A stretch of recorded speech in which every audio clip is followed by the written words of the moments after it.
Chargers, Mike Williams, 3 years, $60 million.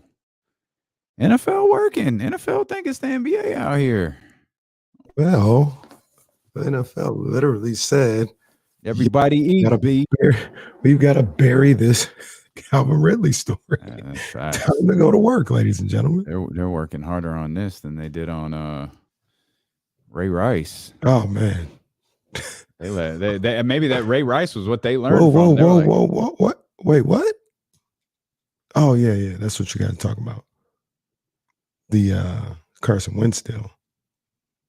I didn't see that. Oh, you didn't see the Carson? Oh, yeah, no. Carson, yeah. Boy. You know, they say, you fool me, you can't get fooled again unless you're a GM looking at Carson Wentz. What's up, everybody? Burnt Pizza Boy, what's good, man? Will Z, you already up working. I see you, baby. Dr. David, what's happening? Tyler, what's good? What's up to the baby? Jennings family? Hey, yo. Hey, Leland, sit down. Yo. Leland, change it to Leezy. What are you doing? Leland. That's how I'm going to start saying it, too, if you don't change it. I take Jimmy. Yeah, it's real talk. Let's just call it what it is, though. Right there from Ramsey. Just call it what it is.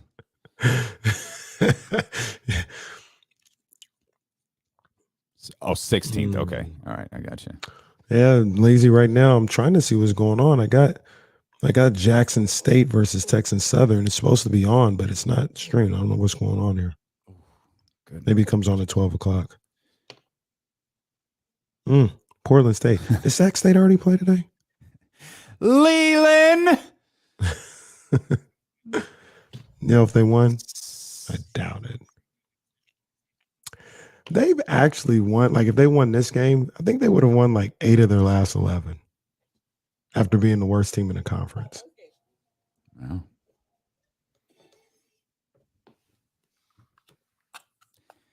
Leland, change your. Are you eating Jell-O? It's a smoothie that I didn't put enough juice in to drink. Been there, been there, done that. Can we just acknowledge my hair looks freaking? I mean, the lineup. When you turn around. I was looking at the camera. Go back to the left. Go back to the left. I don't see that part. Oh man, I was looking like, hey.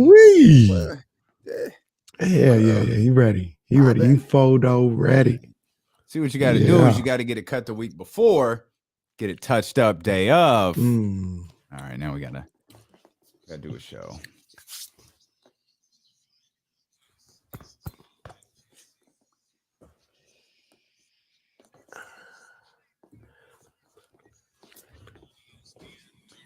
What it do, baby? Welcome in here to the Wednesday, March 9th edition of Dealing with KC, brought to you by McQueen and the Violet Fog, the smoothest gin in the world, handcrafted in Brazil. I'm Damien Barling. He's Kenny Caraway. Yes, sir. Today's also brought to you by Beijing Black. You got a little something.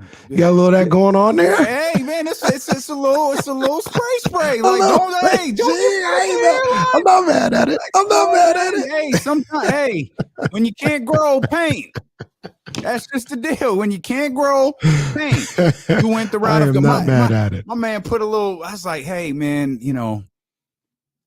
41 hairline ain't what it used to be. Hey man, it's looking sharp. My man said, say less. Got it lined and was like, look, I'm gonna hit you with a couple sprays here across the line. You got to. If you don't like it, just wash it out. Yeah. And I was like, yeah, it's cool. Well, what happens tomorrow? Like, what do I do in the morning? He's like, I got you. I'm gonna tell you what to do. But yeah, we were sitting here on the pre-show, like, hey, yeah. Since and then the part's going crazy. I mean, the part's going crazy. Y'all got to get on the YouTube and the Twitch and the Facebook. The part's going crazy right now. I might walk off the show, man. I look too good to be here today, boy. Like, hey, you know who got a little Beijing action one time? Ooh, is that boy Reese? Boy, Reese got a little Beijing action for his Hey. school pictures. Hey man, if it's makeup for the hairline. Got to, Like it man. just put a little dabs on it. I was There like, ain't hey, nothing wrong with it. It's only a that problem works. if I got Beijing on my head. Now that would be That'd be a ridiculous. huge problem. That'd be a huge problem because it just be you'd be Carlos Boozer. But if I got it, if I got it on the beard one time to make sure it was extra crisp, that's what we do. That's just what we do. You got to do that. Mm-hmm. I told you I used to watch Blackish, looking at Anthony Anderson, like, yo, how he get them twists, but his hair stays so full. And then I realized that ain't his hair. that ain't what that is. He got that Topics in there. He got that Topic spray. He got the perfect Beijing with the straight edge liner for the beard. Like, it's perfect.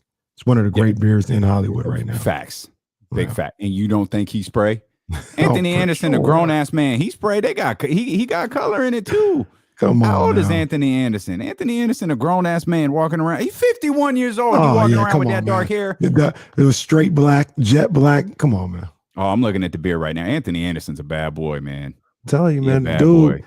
He got maybe pound for pound the best beard in the game.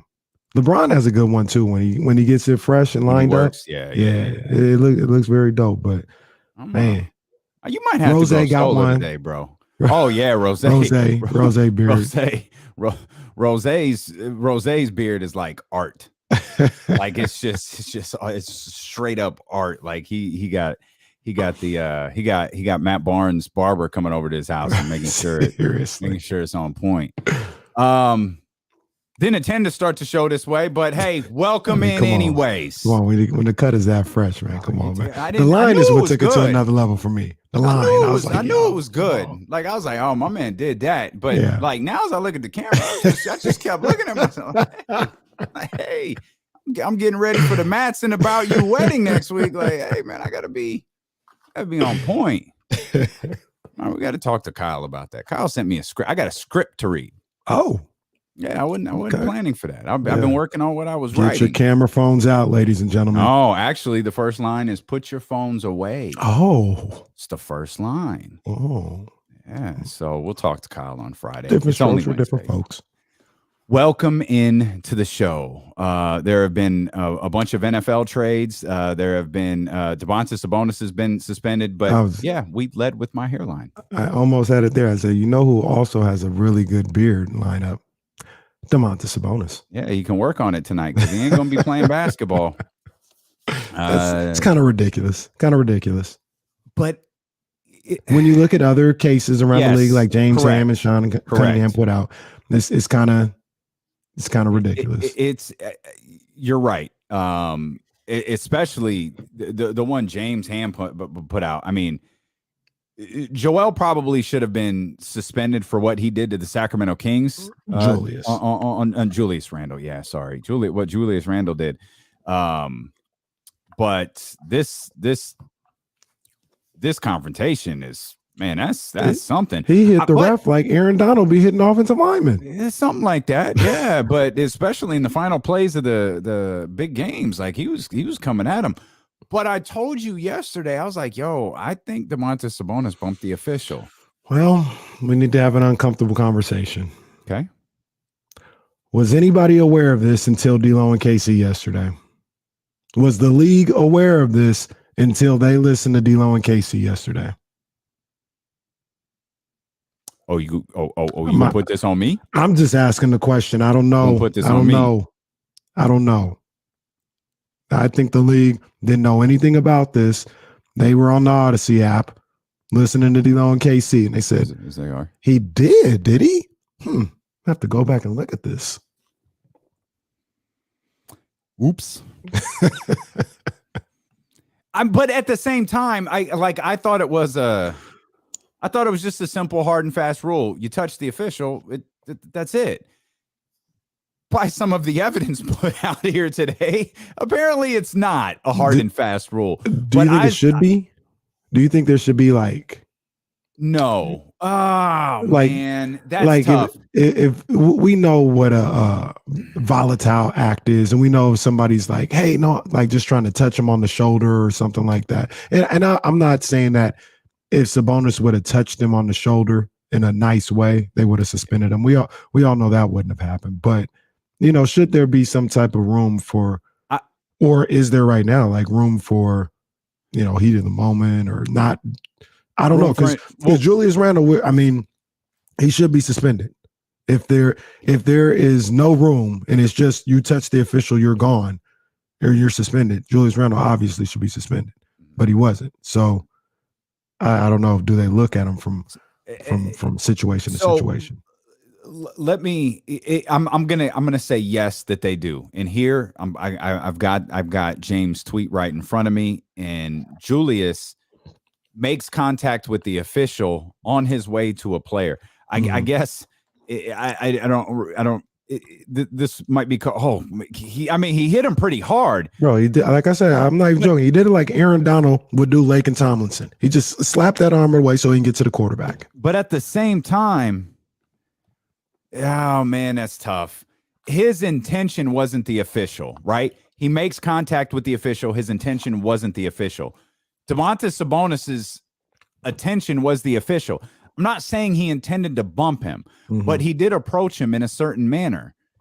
He approached him aggressively twice. He kind of threw the fist at him, got him the first technical, you know what I mean, pumped his fist, walked towards him and said, that's garbage or whatever he said, and walked towards the official, got hit with the tee. He kept going, walked towards the official again, and it wasn't until he bumped the official that he got the second tee.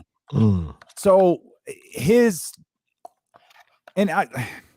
I don't think he approached this with massive aggression. So understand ruthless aggression, if you will. So understand what I'm talking about here. When I say his target was the official, he wasn't trying to get to a player. He wasn't going at anything else. His target was the official. It was a slight bump. Like it wasn't intense or anything, but he did bump the official. Yeah, and I understand that, and that's if you look at the Julius Randle clip right now, I don't think it's the same thing. So I would say this: the referee, there is no. Well, I didn't realize who was there. The referee is there to break things up from going on. Julius completely disregarded the referee that was there to try to calm things down, mush the mess out of him. Yep. To get to the whole thing. So I think Julius should be suspended for that. He wasn't, but I don't think Sabonis should be suspended. But this will be like a teaching point of this is whether it's your intent or not. When you approach the referee in that way, you may accidentally brush up against him. That's the risk you take when you lose your cool and you approach them, in that manner.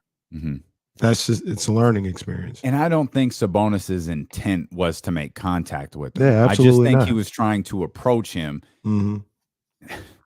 Misjudged, you know what I mean? Got a little too close and trying to. The fact is, easy for me to say, I understand. This is where, and it sounds like this is where Alvin Gentry comes into play. Or Doug or Lindsey. This is where a coach comes into play. Like, sometimes you've got to take those for your team. Now, in that situation, again, I understand it's a heat of the moment, like Domantas Sabonis, that's not his bag. He doesn't pick up technicals and get thrown out of games or whatever the case may be. But you got to be aware of that stuff. Yeah, you got to be aware of this stuff. I was worried about it yesterday, and here it is today. So I guess that's on me. My bad. Yeah, shout out Adam Silver, and I forgot my other man's name. Stu. I don't know if Stu's still there. I was about to say Stu Jackson's still there. I don't know if he is, but shout out to the league office listening to D-Lo and KC on the Odyssey app. You can listen to D-Lo and KC on the Odyssey app anywhere in the world. Anywhere in the world, man. We appreciate you. So Domantas Sabonis I thought it was weak. And that's fine. Like that's completely fair. I didn't realize this. James was not having it. Like James, there's a Chris Paul video in here. There's a couple of videos in here, but yeah, James wasn't having it. Domantas Sabonis will be out tonight when the Sacramento Kings look to take on the Denver Nuggets, a team that they have lost to 3 times in a row, and it is they tip off to a brutal stretch of basketball for the Sacramento Kings that begins in Sacramento with DeMarcus Cousins and Nikola Jokic tonight, and Mike Malone and the Denver Nuggets crew, and continues with Utah, Chicago, Milwaukee, and Boston. Those are the Kings' next 6 games. That's brutal. We'll spend plenty of time talking about that schedule. Yeah, I thought you were going to say something. No. I was just flabbergasted. Guarantee you, that's over. We will come back. We'll talk about that stretch of basketball right there. We'll talk about DeMarcus Cousins. I don't think I realized this till Will Z tweeted it this morning. This is DeMarcus Cousins' second return as a visitor since the trade to New Orleans. And it makes sense given everything that's happened. But damn, like he was traded a long time ago. This is only a second time back here. That's crazy to me. So we'll talk about that. There's other Kings things I want to talk to you about too, including I want to revisit some conversations we had yesterday. Not just some conversations you and I had, but some conversations that we had with both Jason Jones and Matt Barnes as well. So we'll dive into that. Plus, NFL out there working, boy. NFL out there working. Fool me, you can't get fooled again unless, of course, you're a general manager evaluating Carson Wentz. Carson Wentz headed to the Washington football team, which means Indianapolis is looking for a quarterback. Make the move. We'll talk about that as well. Lots ahead here when D'Lo and KC continue on Sacramento's #1 sports station, ESPN 1320. Did I call Randall Embiid at the start of that? Is that what I said? You said Joel. Yeah. I said Joel. Okay. Dumbass. I was distracted by my hairline.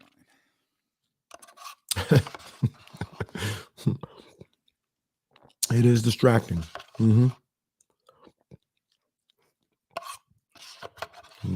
Girls, Dr. David, what?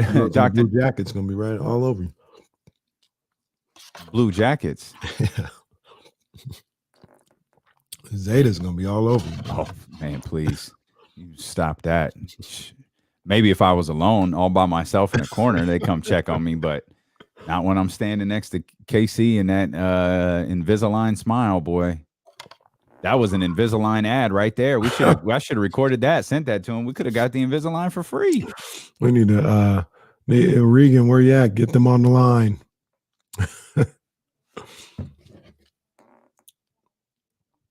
See, sneakers think they slick.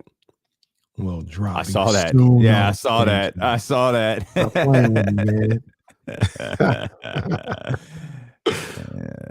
Stay away, devil. Stay away. Stay away, devil. And damn, Idaho State is 7-22. What a rough season. You said Iowa State? Idaho State. Oh, Idaho State. Oh, that's a heavy black top, man. I can't rock them. Those are KC specials, man. Those ain't for me. What's that? Those 12s. Those Heritage 12s. I wasn't really tripping off those, and then I saw them like in a YouTube video. I like LeBron's Fruity Pebbles joints that dropped. I have the cereal ones, the old milky cereal ones. Bron. That I've worn twice because they're LeBron's and they're 4,000 pounds. We disagree with the NBA's decision to suspend Domantas Sabonis. I don't know why. That is kind of funny. I mean, there's no need for that. I'm not up in arms about it, but it would have been funny. That comes from that. It would have been funnier if the Kings were like, "Good call, NBA. Good call." like just don't tweet. It's not. He's a consummate professional and the ultimate competitor. Yeah, dude. They didn't like insult him. Like they didn't say he was. Hey, Domantas is trash. We're suspending him for a game. That's not what they did. What size are you, Manny? Just out of curiosity, what size are you? I'll give you my daughter for cereal shoes. I do not want Manny's daughter, by the way. Just curious what size Manny is. I went to Cane's over the weekend. That's gotta be Kane. Not bad. Yeah, good. It was good. I got done with it. I was like, This was pretty good. I would do this again. The line is always daunting, though. Always. Like when you think about, we were in line for about 20 minutes. I don't know. That's not bad. It's not bad, but I mean, if I'm gonna wait 20 minutes, I might as well go to a restaurant. Order to go. Okay. It was good, though. I guess. Yeah. Well, that's good. When did I get called to that meeting? That was the last time. I didn't eat when I met with Joe, though, but I didn't want to, but I could tell, like, he had the menu and you want to eat? Like, oh yeah, let's do that. You got it, Joe. Casey, you ever be out on Florin Road? I can't stand it over there. First of all, do not disrespect the Sacramento legendary street. I will not go to Florin Road. That is Florin Road. I ain't been to Florin Road in a while, though. There's really no reason to go to Florin Road unless I'm going to like a Burbank game. My little cousin was playing football, Pop Warner football over at Burbank. Went over that way. Might go to Mi Rancho. I think that's the store on 24th and Florin. Used to be Jumbo back in the day. I don't know about that. But we go there when Jazz is trying to make some tacos, some street tacos. But that side of Florin Road, I don't really go over there too much. Not anymore. I'm fascinated by this. Bryce says I wear 10.5, 11. Manny says I wear 9.5, 10. Yo, what size shoe do you guys wear? It does depend on the shoe. Hey. Apologies to the audience, the Odyssey audience. I need you to finish that sentence. It depends on what? It depends on the shoe. Oh, well, maybe that's the thing. I only wear one kind of shoe, so it's the same. I mean, sometimes we gotta, just get some regular joints. Sometimes I know you don't have to get some regular joints. Sometimes we, as common folk, we gotta get some regular shoes. Some regular. I know you don't want to do. I know you don't want to do this. So please, you gotta get some Monarchs sometimes. So please. First of all, don't disparage the name Monarchs. Second of all, it's still Nike. Like, it's the same. Like, we were talking about shoes, and I asked a couple of guys what shoe size they were, and they gave me 2 sizes, and I'm like, wait, what do you mean? I got like if I'm 10.5. I've been 10.5 forever. My mom said I was gonna go through a growth spurt when I was 13. Never happened. Been 10.5 forever. It's benefited me quite a bit over the years, but like I can't wear an 11. It's too big. It's gonna crease the toe. I can't wear an 11. Yeah, depending on the shoe, I go 11 and a half. The only thing that I've ever tried to do like an 11 with is Kyrie's, but the Kyrie thing is it's too narrow. Kyrie's shoes are dope. They're just too narrow. Yeah, I can't wear them. See, the other thing that gave them to my godson when he was like 10 and he was wearing 10.5. He grew out of those 9 years ago. The thing with me with wearing shoes now and the sizing is, I don't know when I started this. I think it's a basketball thing. But I like have to all the time, every time, wear 2 pair of socks. Oh yeah, I'm familiar with that practice. Yeah, so I'm very familiar with that practice. If I wear an 11, like I got some Kobe's, right? Yeah. And the Kobe's are 11s. Kobe 5s, they're 11s. But I think sometimes I just got to break down and say 11.5. Well, I'm stuck with the 11 now, but it's like sometimes I break down, I'm like, this is against my religion, but I'm just going 1 pair of socks because I can't. They can't breathe. Yeah, I knew some ball players who'd go half a size up when they'd play because their feet would get, they put the socks on, but their feet would, get a little heavy during the game, so they'd go a half size up. 2 socks. So Domantas Sabonis is out for tonight's game against the Denver Nuggets. We talked about the brutal stretch that the Sacramento Kings have coming up with Denver tonight, Utah, Chicago, Milwaukee's in there, Boston as well. We're going to get to everything that's going on in the NFL, and a lot is happening. Carson Wentz was traded today. He's headed to the Washington football team. What does that mean? That's not what they are anymore, is it? No, I only asked because Tony Kornheiser still calls them that. I did that on accident. It's the Washington Commanders. He said, I don't care what their name is. They're the Washington football team. Yeah, I did not. That was not some political statement on my part to protest the name Commanders. I just completely forgot that their name is Commanders. I always mentioned it before. I kind of like football team. It grew on me. I got used to it. I feel like there were. I think a lot of people were saying it before they were called the Washington Football Team, before they were officially called the Washington Football Team. So it's just kind of settled in there. But we'll get to that and what it may or may not, in fact, mean for Jimmy Garoppolo and the San Francisco 49ers. So that's all coming up. James Ham's going to be with us at 2:30. Logan Murdoch, the Bro Ones podcast, he's going to be with us coming up at 1:50. Always good to hang out with our man Logan. So that's coming up. Busy day. Had lots of pop culture stuff to talk about. We've already visited hairlines and shoe sizes. So we've been on the air 22 minutes. This is what happened when Danny in San Francisco leaves us. So just give us free reign. This is what happens. This is also what happens when the Kings stink. Yeah, that's a factor too. They were good. Big game tonight. Denver coming to town. No, not really a big game. It's not. But yeah, like they've always, well, I was a little bit more interested in the game about an hour ago, 2 hours ago. Right. Because the Kings, I think for the most part, play Denver pretty well. Also, and I know the Kings, I think the Kings beat them 3 times last year. Denver's beat them 3 times this year. Hey, you guys got pride. Go get one. Yeah. But I want to, if you don't mind, I want to revisit. Something from yesterday.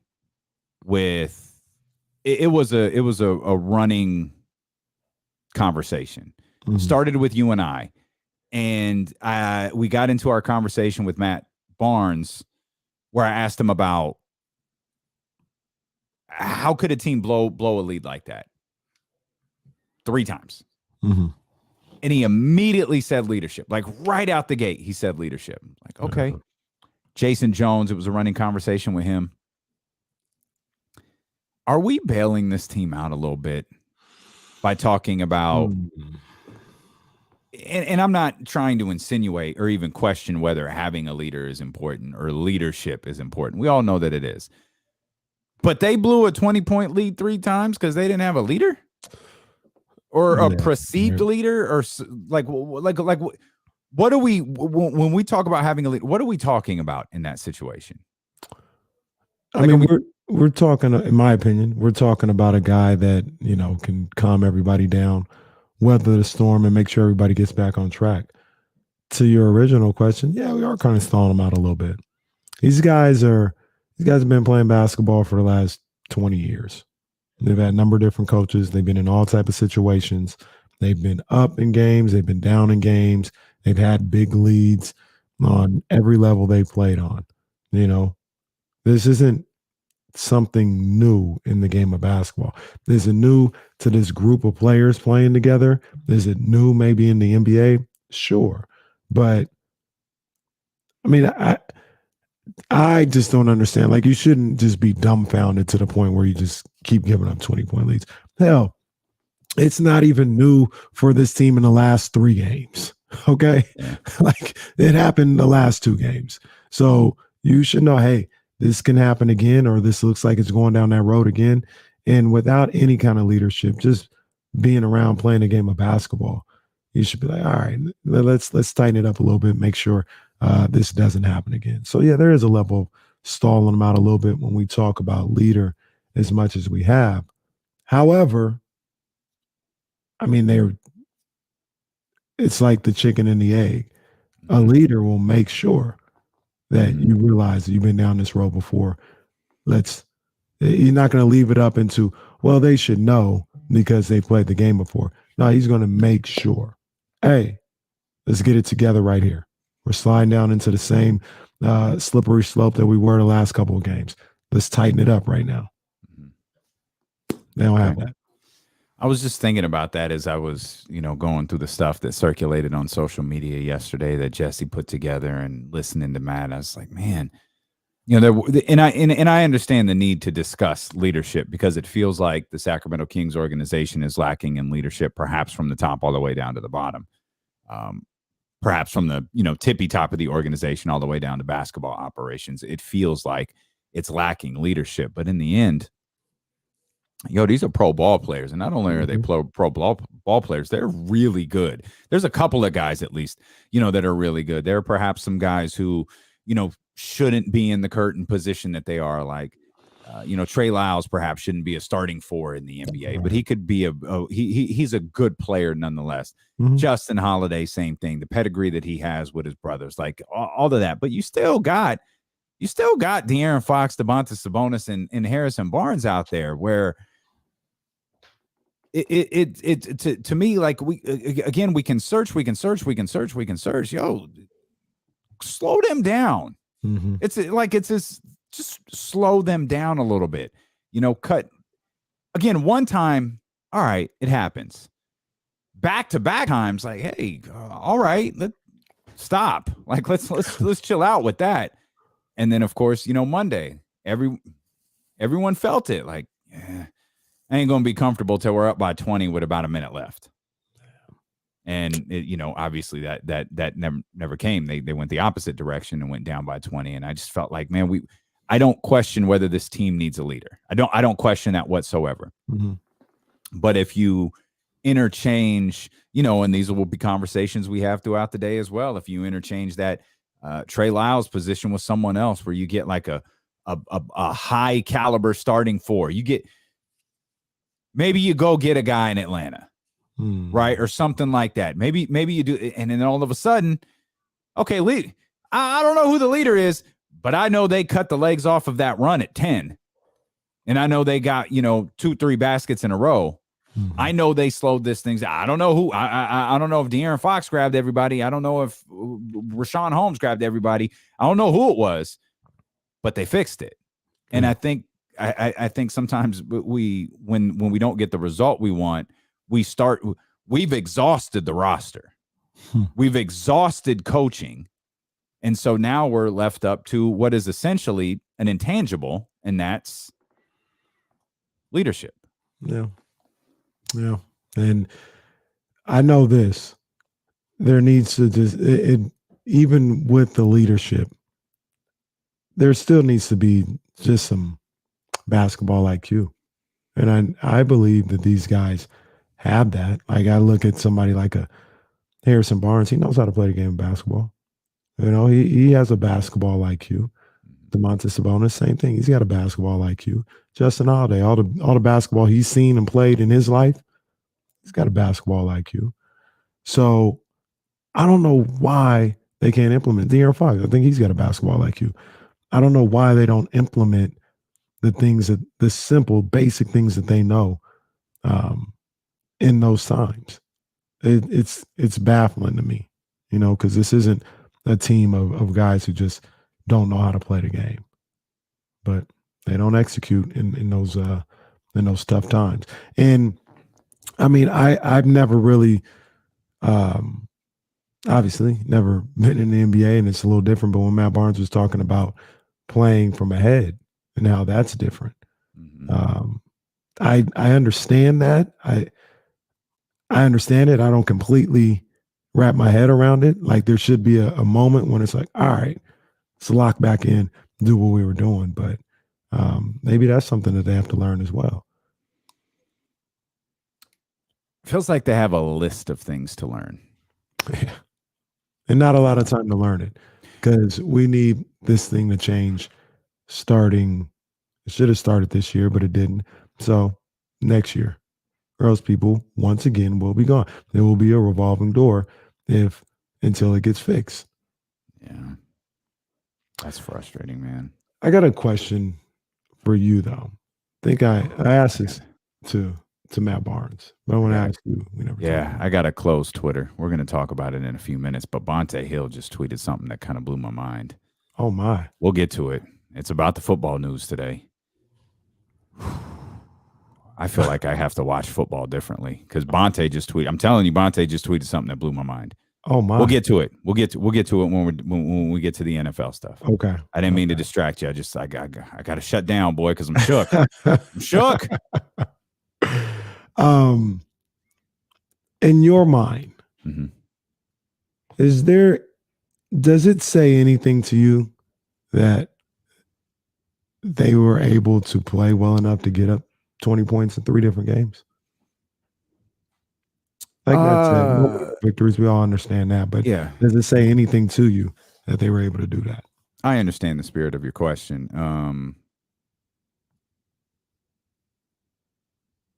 Don't know how to answer it though.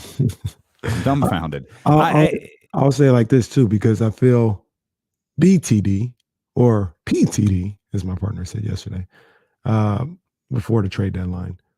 Or pre-trade deadline. Were they up 20? How many times were they up 20 in 60 games? This season, yeah. It didn't feel like a lot. Like, I feel like I can remember off the top of my head, like Charlotte, Detroit. Yeah. I feel like Will had that. Yeah, I feel like Will had that number for us a few weeks ago, probably around the Oklahoma City game, if I were to guess. Yeah, no, they haven't. Yes, I think it says something. What exactly it says, I'm not sure. Other than you're capable, you can execute, you can get stops, you could put together a game plan that can frustrate a team. Mm-hmm.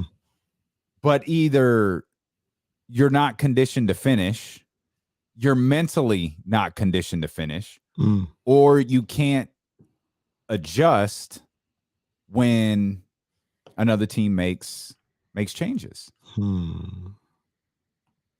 But I think it's fair to say, yeah, like there's something to take away from that. You've shown you can execute. I think, correct me if I'm wrong, the Kings haven't led anybody wire to wire. Oh, I'm pretty sure of that. The first Detroit game might be the only one. If they did lead somebody wire to wire, it happened like a while ago. Max. Oh, yeah. Max. And the Detroit one, I don't even know if they won wire to wire. That's the one I'm thinking about right now. Yeah, I don't know. I mean, if wire to wire, and here's Will Z. I didn't think that they have not led wire to wire at all. And of course, that could mean something as simple as Detroit was up 2-0. Right. But still, they have not played a game from beginning to end where they've led a team. And I'm sure there's plenty of teams that have, I'm not going to pretend like that's a super common thing, but I would guess there's a handful of teams that probably have double-digit wins like that. Yeah. Now, those are almost certainly the upper echelon squads that do that, Milwaukee being one of them, perhaps Phoenix or Golden State being one. But, yeah, man, I do you think it does? Like what does it say to you, the fact that they built a 20-point lead in or 20-ish? We're rounding up. So this Tyler Russell in the chat, he says it definitely says something positive, but the negative of blowing all 3 cancels it out. I understand that. But then I think about it and I say, if I had a team, what do you think is easier to rectify?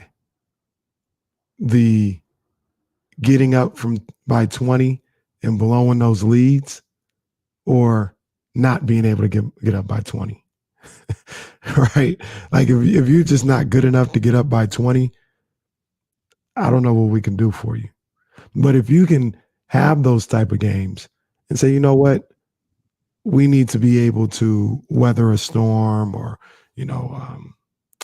protect the lead a little bit better, I feel that's more feasible. So that's a roundabout way of saying, yeah, there's positive I take from that, for sure.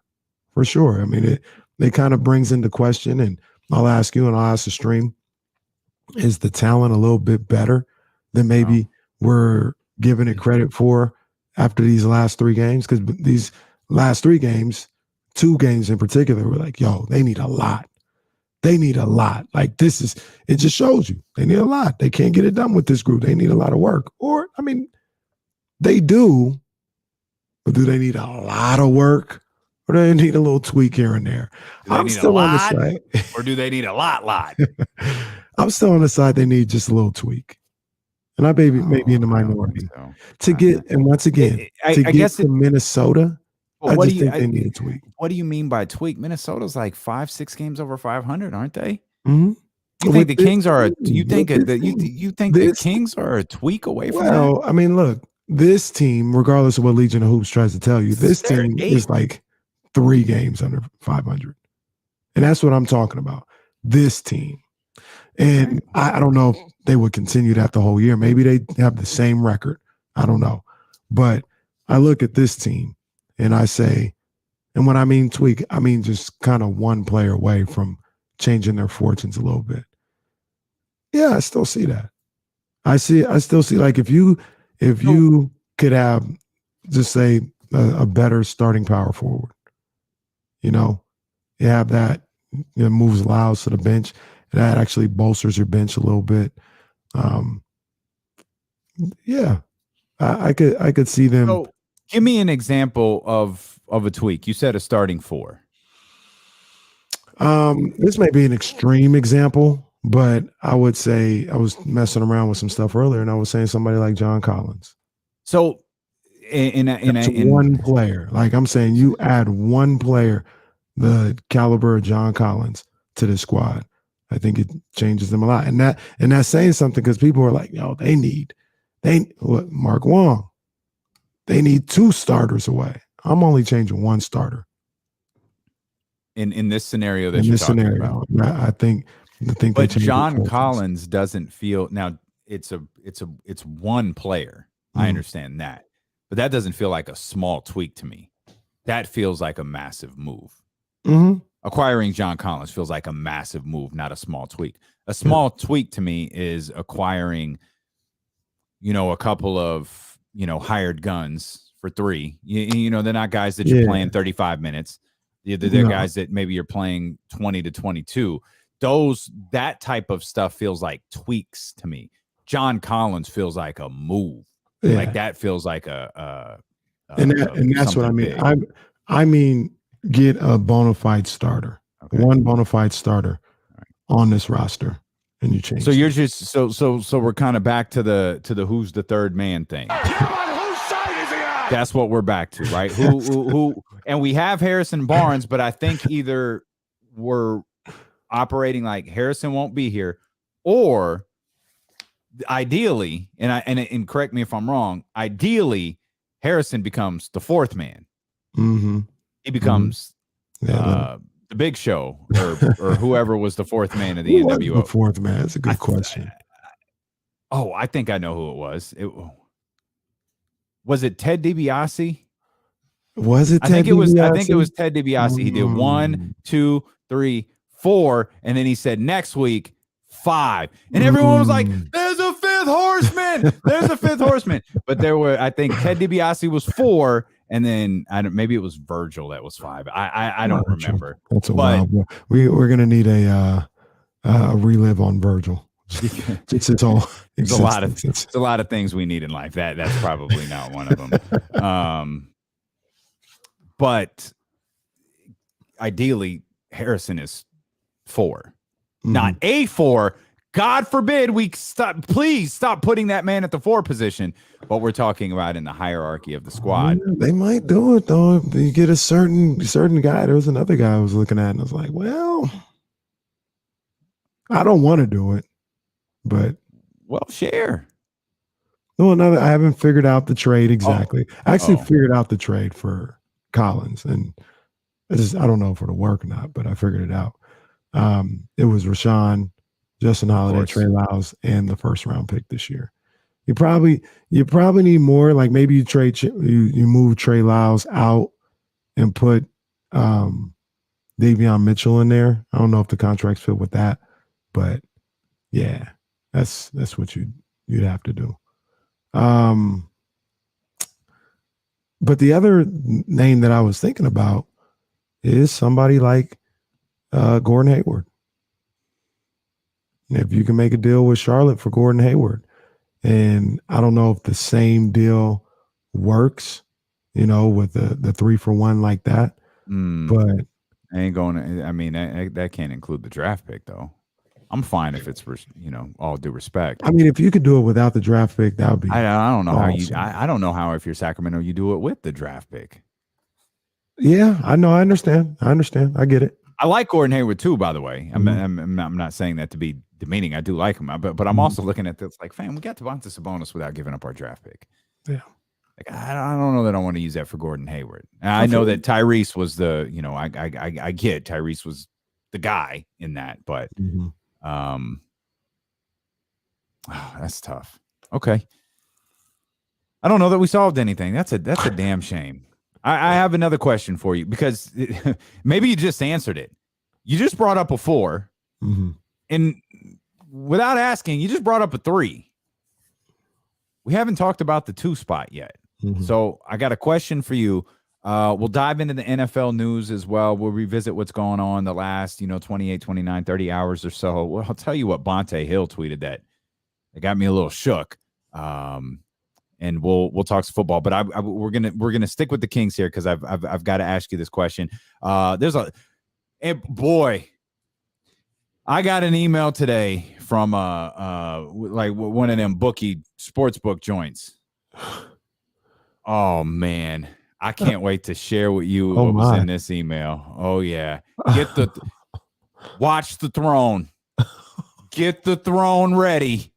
We'll explain as D'Lo and KC continue here on Sacramento's #1 sports station, ESPN 1320. I'll share this with y'all because I need to get back to Twitter. Bonte tweeted. Sorry, go ahead. No, go ahead. Bonte tweeted, "Carson is better than Jimmy." Come on, man. Come on, yo. Bonte might get a phone call from me. I mean, they're not. I'm not now. Jesse's right. I'm not trying to pretend like they're terribly far apart. I think they are. But Jimmy Garoppolo's better than Carson Wentz. Carson Wentz is more accurate. The fact that he's not Carson Wentz. Yeah, he's more accurate. He's a better thrower of the football. He wins more than Carson. Every time Carson makes a pass, it goes to the feet of the receiver. Carson Wentz is weak. Carson is weak. Jimmy not weak. There's no chance in hell that the 49ers even make the playoffs with Carson Wentz. There's zero chance. Same team. You just switch out the quarterback. That team goes nowhere. Who's King's film room? Do you know? I feel like that might be Leo. Is that right? That's my first guess. Okay. Well, why wouldn't he tweet that? Why wouldn't he tweet that from his? I don't know. I could be wrong. I could be completely wrong. But I don't know why I felt that way, but I felt it might have been him. Jesse, you see my boy? You see my boy out there right now playing through pain and making plays? That boy Mbappe. See, I had to take it. I took a break from Portland State and Idaho State to see what was going on here.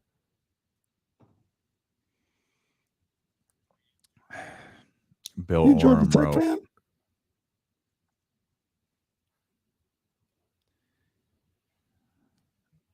Bill Oram wrote, HBO's Winning Time portrays one of the NBA's most regal and revered figures as a drunken, raging lunatic. Jerry West Showtime colleagues want to set the record straight about a man as shrouded in darkness and depression. I got to read this. Oh, man.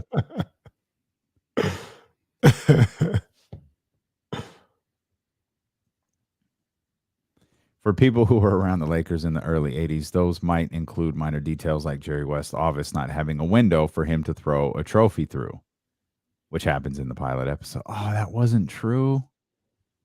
Oh, man. So while the backbone I didn't of think that the was show is true. based. Oh, that was so funny. That was I never thought that was the first thing I saw. I was like, please let that be real. Please tell me Jerry West threw his MVP trophy through his window. I didn't know I feel like I didn't know that about Jerry West. Like, and I don't mean, not the dramatization stuff, but the stuff Jason Jones told us yesterday. He always looks like Uncle Jerry to me, like just a nice old man who, like, just even keel. Like, I didn't know that. I can't. I feel like I heard he was like really intense before. I feel like I heard that. I could have been wrong though.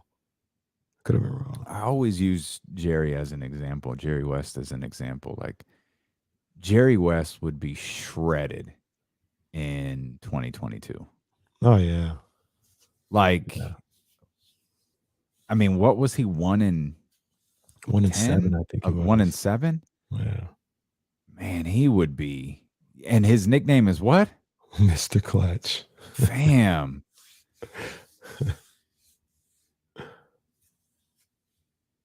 Yeah.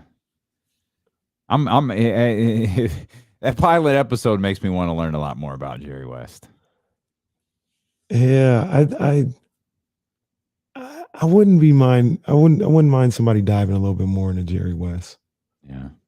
Seems like an interesting character. Oh. Oh.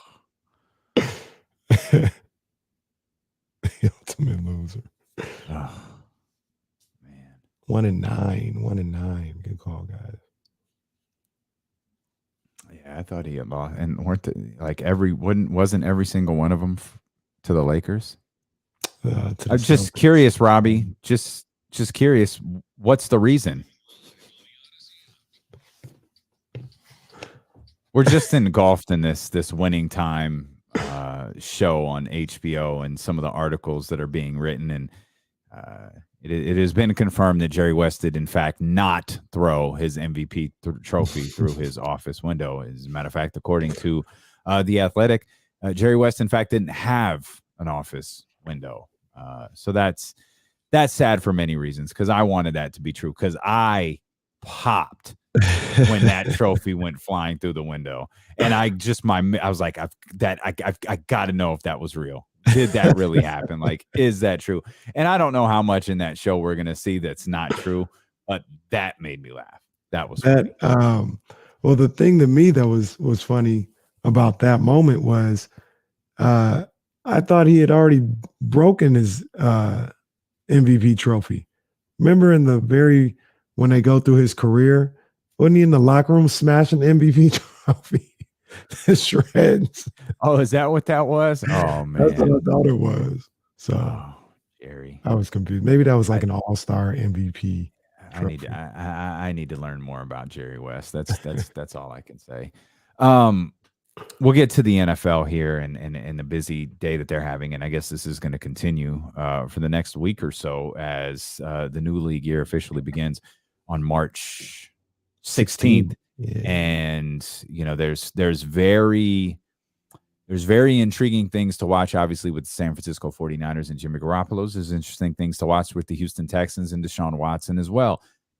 We're not where, and when I say we, I don't mean me, I mean as the football universe, we're not where they told us we would be. Like they said that Sean can't hash out his legal proceedings till February.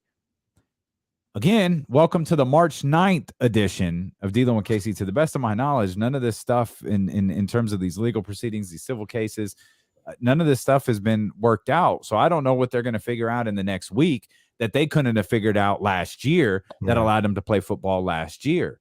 So that's an interesting thing to watch, because, again, it's one thing if you're the Houston Texans to grab your junk and say, we'll pay you $20 million, stay away from us, stay off the football field.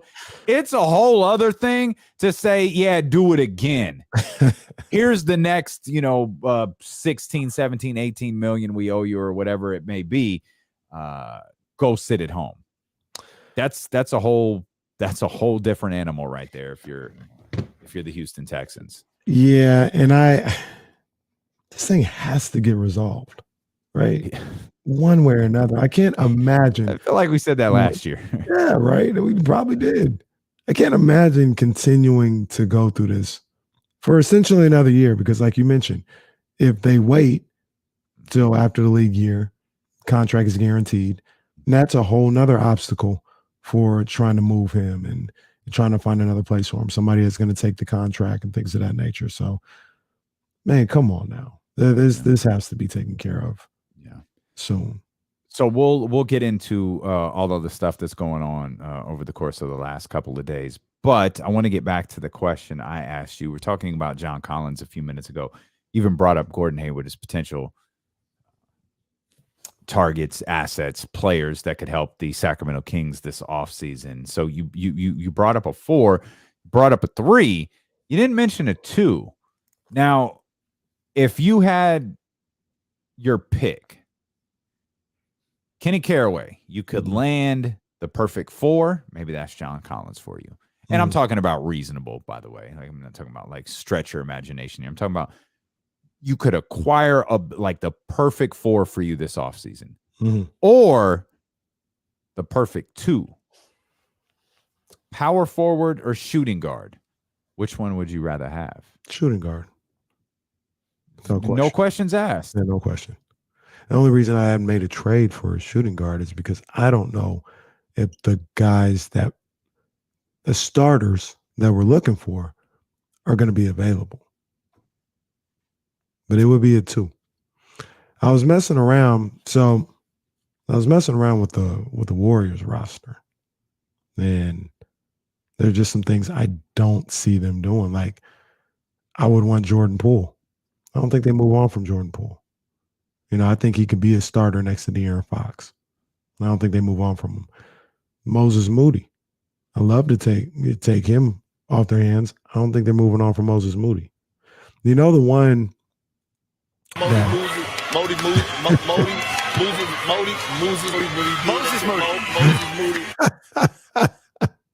Calm down, Reese Davis. It's disgusting. Damn it, Kendrick. But the one that, I couldn't see them doing this. I wish they would. I'd overpay. I'd take a chance. It's Klay Thompson. Yeah, how's it? Yeah, that ain't. Do you say that like ain't happening how? Like Warriors aren't doing it, shouldn't do it? No, they won't do it. Should they do it? Why? You think he's done? Why would you? Well, obviously you don't. Why would you want him here? I don't think he's. I don't think he's done. No. I don't. Okay. No. All right. No, it's not happening. I think a lot of the issues with the Warriors right now, there's obviously some Draymond things going on, but I mentioned to you guys when it happened, when he came back. I told you, I said that's going to be an interesting dynamic. Because remember, before Klay was there, Poole was balling, Gary Payton II was balling, Damien Lee, all these little shooting guards were balling. And the minutes and the shots are going to go away when Klay comes. And that's going to be an issue. And I think that's a bit of an issue. Klay hasn't played well. They're trying to find time and space and opportunity for those other guys who haven't played well since Klay came back.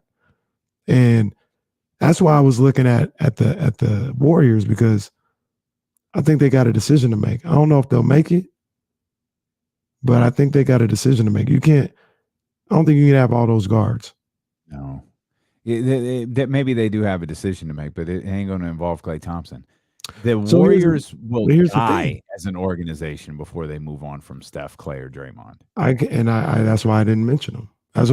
But I thought about it because I think Gary Payton II is the one that's going to be gone, and I don't know if I don't think he's a starter, but they're going to have to pay Jordan Poole. Mm-hmm. So now you're going to break the bank on Jordan Poole. You're going to have Klay's contract already there. Mm-hmm. And you got Moses. What you going to do with Moses Moody? You going to keep paying him? You got Moses Moody. How many years you got? Moses Moody, what, 2 more years? No, I'm not saying pay him, but he's got to play. I got you. Okay, I'm sorry. I got you. He got to get some looks. And he balled out the other day when he actually got an opportunity to play. This is a guy that they hadn't even had playing. You got Andrew Wiggins there. Like the time is, and I'm not saying the Kings deal is the deal to make, But the time is now for them to make a deal to get to championship level, because I don't think they're an NBA championship team right now. So this offseason, if you want to be a championship team, I think Did you think that? Did you think that a month ago that they weren't a championship caliber team? Yeah, I never thought they were a championship team. I thought they were really, really good. I didn't think they were better than Phoenix. I thought Utah would get them in a playoff series, and I didn't think they were better than the top teams in the East. Okay. I don't think they can win a championship. I think I disagree with almost everything you just said. Utah, no. You intrigued me, though, when you said, if there's a Golden State-Denver matchup in the first round, it's like, Kenny. And I looked at it like, okay. I could see that. Utah, not so much. I know Rudy Gobert. I think Steve Kerr in that group adjusts. Like, I don't think Rudy Gobert has this is a hot take right here, has the same impact Nikola Jokic does. Like Nikola Jokic, I just don't think there's anything you could do anything. I don't think there's anything you could do anything about. I don't know. I said the Warriors won't, move on from Clay or Steph or Draymond, but we just saw the Seattle Seahawks move on from Russell Wilson. So, and maybe I agree with you. I don't think they will move on from Clay. Should they? But you make a good point. Like, eventually, you got to do something. Like you really did. And that's what we talked about during draft season. Is the Warriors may have put themselves in a position to be really good for a really long time. But part of that is you've got to get these guys run, and it is a unique situation where it's like the Jordan Love situation. Yeah. You might want to play him and get him run, but there's no room. Right. Like the Moody's, like there's just no room to fit these guys in there. So you've got to make the decision of we're going to keep riding Clay and Draymond, or do we ship off Jordan Love, which we talk about quarterbacks available out there on the market. Like, they just gonna pay this kid to sit there because they got Aaron Rodgers sticking around for a while. But like that's the unique thing about what Golden State did. I think Golden State is better than you think they are. I'm a little higher on them. I'm concerned about them, and I recognize the flaws, and I'm watching them with everybody else. But I still, think in the end, get me into that first round. You really got my attention with that Denver series, though. That started to make me nervous. Like, get out of that position where you're playing Denver in the first round, and I think I think they got as good a shot as anyone in the conference to get there. That Denver round is scary, though. So Clay stays. Let's. Who's your? Is it Jordan Poole who you want to throw money at for Sacramento? Yeah, that's my number one realistic.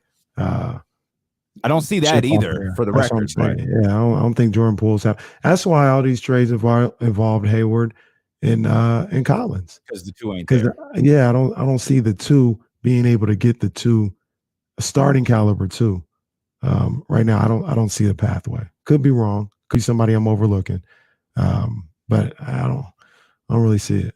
I don't really see it right now. So I love the two. I think the more realistic approach will be going after a 3 or a 4. And is your top 4 John Collins? Yeah, John Collins or Julius Randle. Yeah, the Julius Randle thing is interesting. Yeah. That's interesting. Watching how New York plays out. And the weird thing about John Collins, though, is Atlanta isn't in the same position now that they were in around the trade deadline. And they certainly aren't in the same position now that they were in like in January. Right. They were well below 500. Now they're 2 games below 500. Not only are they 2 games below 500, they're in the playing spot.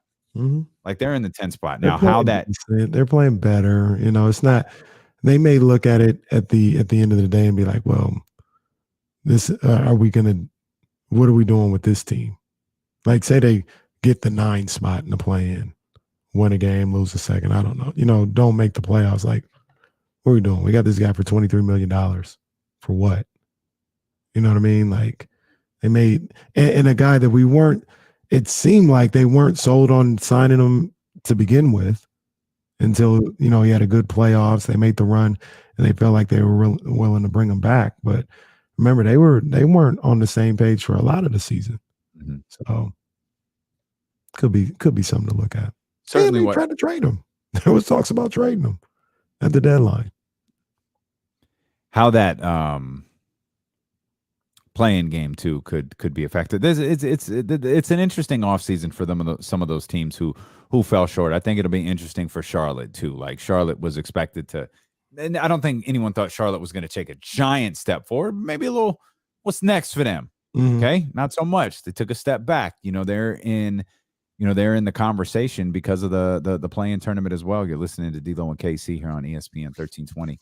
KIFM West Sacramento, KRXQ HD2 Sacramento, an Odyssey station, and driven by Lasher's Elk Grove Dodge. You can watch the show on twitch.tv/ESPN1320 and youtube.com/ESPN1320. You can check us out on Facebook Live, the Odyssey app, or on 1320 AM. If you want to get involved in the show, the chat house is a great way to do it for any of those video streaming platforms that we just mentioned right there. If you're on Odyssey or 1320, want to hit us on the phones, you can. 916-349-1320. Trying to fix the Kings here as Domantas Sabonis is out for tonight's game against the Denver Nuggets. It's always interesting to me, partner, when Julius Randle's name comes up, and it's come up a variety of times. Trade deadline time, and we're talking about him now. How many people say, how many Kings fans like, I don't want that guy here. This dude just crapped 46 on your head. And you still look at that. Please, we don't want him here in Sacramento. This Tom. Where'd Tom go? Tom wrote something. Tom wrote, Julius Randle would destroy the Kings culture change. Fam, what? What Kings culture change are you speaking of, Mr. Tom? I encourage everybody to jump into the chatty house. It's a wild place because you get comments like that from Tom, but Julius Randle would destroy the Kings culture change. I don't know what culture change Tom is talking about, or how in the world Julius Randle would destroy it. Yeah, I'd agree. I disagree with Tom there. Yeah. Love you, Tom. Tom, love you. That was an ice-like comment right there. Oh my, shot at ice for no reason. Every stupid comment in the chatty house will now be considered. And what's great is ILC, ice-like comment. Whatever I said yesterday that got under your skin, he did it when I was away. What did he say yesterday that got you so anti-ice? Specifically, he's just always saying something stupid. Kenny won't even put ice in his drink no more after what happened yesterday. He was like, "Nah, babe, room temperature." An ILC. Give me that McCoy meat. ILC. Oh, that's terrible. That's terrible. All right. We'll get back into the Kings here as the day progresses for sure. We'll talk to James Ham coming up at 2:30, our 1320 Kings Insider. Not happy, as most Kings fans are not happy about the suspension of Domantas Sabonis tonight. The Kings aren't happy about the suspension of Domantas Sabonis tonight, and they let everybody know about it. Let everybody. It was a weird. They put out a statement, like a full-on press release that says, we disagree with the NBA's decision to suspend Domantas Sabonis. He is a consummate professional and the ultimate competitor. We stand behind Domas, and he has our full support. Like, yo, they didn't throw him out of the league. Like, that's like a wild statement for a suspension to me. Like, I don't know. Like, the Kings put that statement out as if the NBA just disparaged his character. Like, they just took him down a notch. And it was like, no, like, guys, I don't like it either. He made contact with the official. I think the stuff James is tweeting isn't fair. Like, it's not the same situation. And we'll talk to James about that when he joins us coming up at 2:30. Again, you got to, if you can find me something comparable where a player is approaching a referee, bumps him in the slightest, which is exactly what Domantas Sabonis did. and the player didn't get suspended, that's your fair comp. The Julius Randle clip that's circulating, that's not a fair comp, in my opinion. Yeah, I see where you're coming from with that. I see where you're coming from. But it's like, but the whole, I don't know. It seems as if like we stand behind Domas. Okay. All right. Good. The professor, Jason Jones, he commented on Twitter to me. I forgot exactly what he said. He said it's an appropriate ruling. You can't make contact with the ref like that. All right. Well, we talked about it yesterday. All right. Well, like what? Like you can make contact with the ref like Julius Randle did? He was a pro, but it's not the same. Like the referee wasn't Julius's target. But Julius was fine for that play, by the way. He was fine for that. You talked about escalating the incident. He was fined for escalating the incident. Mm-hmm. He didn't bump an official like he's trying to intimidate an official. So even though he didn't do it on purpose, that's what Domas did. All I'll say is Jason Jones, Damien Barling, the NBA. You're telling me it's okay for Julius Randle and anybody else to do that to a referee. The referee steps in to break something up. You can shove the referee out of the way. That's not what he did, though. He didn't shove him out the way? He didn't shove the official. He didn't. Come on. No. He didn't. He took his left hand and he pushed him out of the way. He didn't do that? We had a long conversations about names, and I guess we determined Kenny Capaway is gone. But let me pull up Hammer's tweet again. I don't feel like he did that. You can't touch the ref. You can't touch the ref. You asked earlier, is this something that should be? Let me go full screen here instead of looking at it. There's a swim move, like I said, akin to Aaron Donald. Okay. Oh. That's all I'm saying. Okay. It's like, you can't do that. He didn't do what you said he did. He also didn't do what I thought he did. He kind of he took the ref's right shoulder and it's mushed not that his shoulder. It's like his hand. He moved the officials. All right. Yeah. Okay. Again, it's not the same, but and I will also say this. I can't stop watching it now. I will say this though. Okay. You can't, if you're the NBA, I understand. I don't know if I agree, but I understand you saying, well, we can't not suspend Sabonis because we didn't suspend Randle. If you think Sabonis that's not what you want. You can't do things based off of what you didn't do in the past. All you can do is at this time. And we don't want that. We don't want players going up to referees, making any kind of contact. Yeah. All right. Sure. We'll take the L. We might have missed it on Julius, but we can't not suspend DeMontis because we missed it on Julius or Chris Paul or anything like that. DeMontis gets suspended. Moving forward, maybe we'll be a little more hard line, in these type of situations. So I understand that. I'm trying to watch the Chris Paul clip. Was Chris Paul suspended for this clip?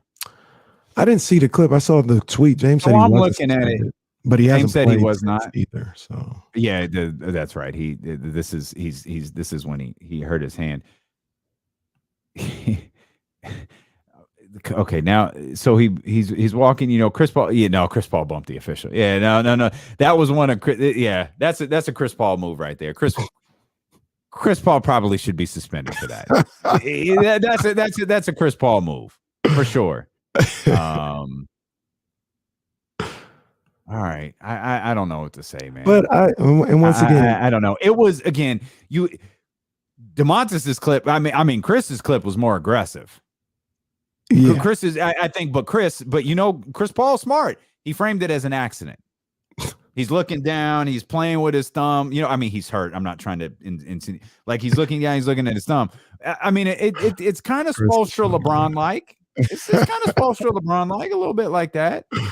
The other thing about DeMontis being suspended is, look, man, that's the risk you run when you get upset and you get in those type of moments. Like I don't think it's necessarily right, but that's the risk you run. Okay, if you're wait not a minute. in his face, you shouldn't you never have those incidents. Okay, now I'm watching this again. Now I'm watching these damn clips on players running into officials, for God's sakes. That's actually, I take that back. That's not on Chris. The referee motions to the scorer's table. Chris is walking right next to him. He turns around and they bump into each other. Let me ask you a question. I can't do this anymore. You can't not suspend people because of this. You can't not suspend people or suspend people because of this. You think Chris Paul knew where he was going and what he was doing? Yes.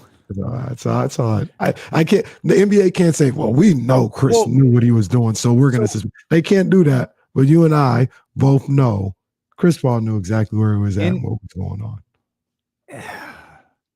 Y'all got to watch this clip again. The official turns into him. John Bull. Yeah. Chris knew what he was doing.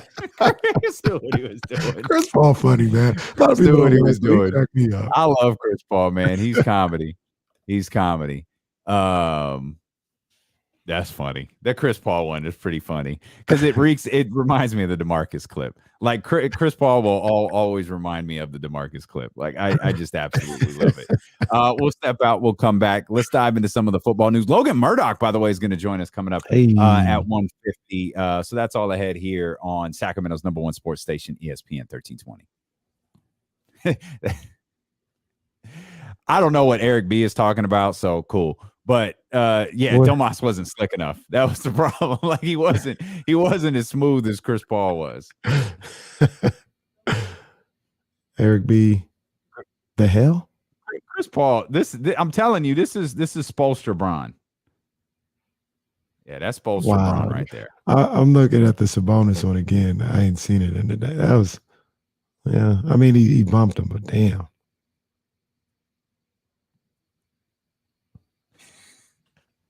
Man, I love Chris Paul, dude. Chris is funny. He makes me laugh. Tyler, Bonte Hill said Carson Wentz was better than Jimmy Garoppolo, and that kind of that was what stunned me a little bit. That was crazy. Not necessarily. I believe it. Numbers like this year. Jimmy didn't.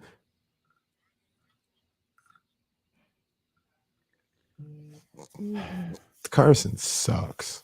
I'm not Jimmy don't suck. Carson sucks. You might not think Jimmy is that good, and I can understand that. He don't suck. Carson is garbage.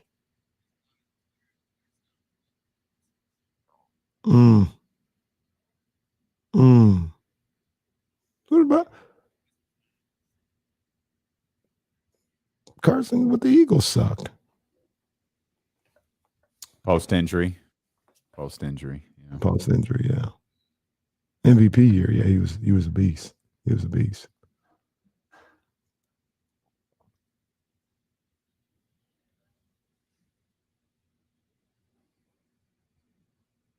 Eric, fucking let it go, dude. We laughed through the whole segment, fam. Let it go. Relax. Like, is this the dude who wrote the press release for the Kings? Like, calm down, fam. It's not that serious. Jesus, bro. Like, come on, Ice, relax. Eric with some ILCs. Eric with some ILCs. Oh, man. I'll get TC. TC need to come in and redeem himself. Wow. Boy. You're right. It's shrinking, but there's a couple of main players still there. It's not. I don't think it's out of the realm yet that pick is there. Not yet.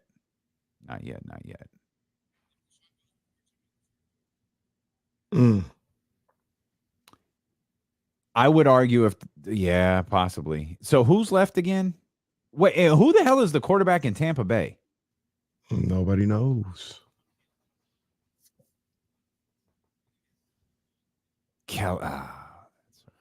I'd like to kill him on a little bit. Tampa. That'd be kind of funny if Jimmy. Can y'all hit the thumbs up? By the way, I haven't asked you. I haven't begged yet today. D-Lo begging for likes. Brought to you by Dave Garcia Designs and DaveGarciaDesigns.com. I think the Colts and Jimmy make perfect. That's a place I can see Jimmy landing. Yeah, I think it does too. That makes sense. Appreciate you guys. Stay on those thumbs up. Yeah, I couldn't remember if it was Blaine Gabbert or Brian Hoyer, but I thought it was one of them who was the quarterback in Tampa Bay. Somebody. Kyle Trask. Kyle Trask from Florida. He went to Texas A&M. He went to, yeah. That's a real quarterback. That's a real quarterback. It's a shoot. You watch too much wrestling when you just use wrestling terms all day. Heel, babyface. It's a work. It's a work. I finally saw the Roman clip from MSG. That was pretty cool. Jesse's in my head though. I'd be legit about Roman. I'd be upset if Roman lost. Me too. I'd be hot. Me too. Yeah, I'd be upset too.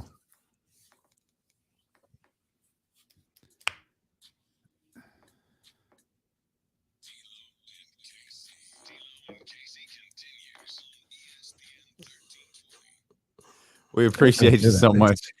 We appreciate you so much for being with us. Twitch.tv/ESPN1320, YouTube.com/ESPN1320, Facebook Live as well. We're on the Odyssey app. We're on 1320 AM. However you're listening, man, we appreciate you so much for being with us. 916-349-1320. Let's get to our man, TC. TC, you're live on the radio. What's happening, my brother? What's up with my two brothers, man? It's good. What's my up, bad about TC? yesterday, man. I apologize. It's all good, baby. The Kings do that. Yeah, it's all good. Yeah, for sure. Man, you know what? I mean, I think Jimmy going to the Colts is going to get real juicy. And then on the Kings, I just want to make it short today, y'all. Just on the Kings, if we don't go with, like, either, in my opinion, like a Doug Christie or like a Kenny Atkinson, I think we go to the college level and go look at old boy from Florida State. Either him or it's two more. What's the other guy from Auburn? I can't think of his name. No. I'd rather you get on the phone line and cuss. What are you talking about? Bruce Pearl? Bruce Pearl would be a disaster. TC. I love TC. TC got all these college coach ideas and don't know none of their names. You know, old boy from Florida State. I got two more. My man at Auburn. Hey, Bruce fun to party with. I don't. No. Bruce would be a black bottle boy, but facts, big facts. I don't. I should hit TC tomorrow. It's TC to elaborate. Like, how did you? It's got to be either Kenny Atkinson or Doug Christie. Like, why those two? What? Why? There are two very, very different things. Why Doug Christie or Kenny Atkinson? That's a TC. We don't need to go with Bruce Pearl. And I don't think we need to go that route. It's fascinating to think about. Bruce Pearl. Jesse says TC gonna be Stanley 20 years from now, calling us about Bruce Pearl. And the streak will be at 36 at that point. Should I hire Bruce Pearl? We're taking a chance on Bobby Huggins at that point. Shoot, at that point, that might be the only coach left we hadn't tried. King's going to have the one NBA job where aspiring coaches are just like, nah, like, I'm good, bro. Thanks.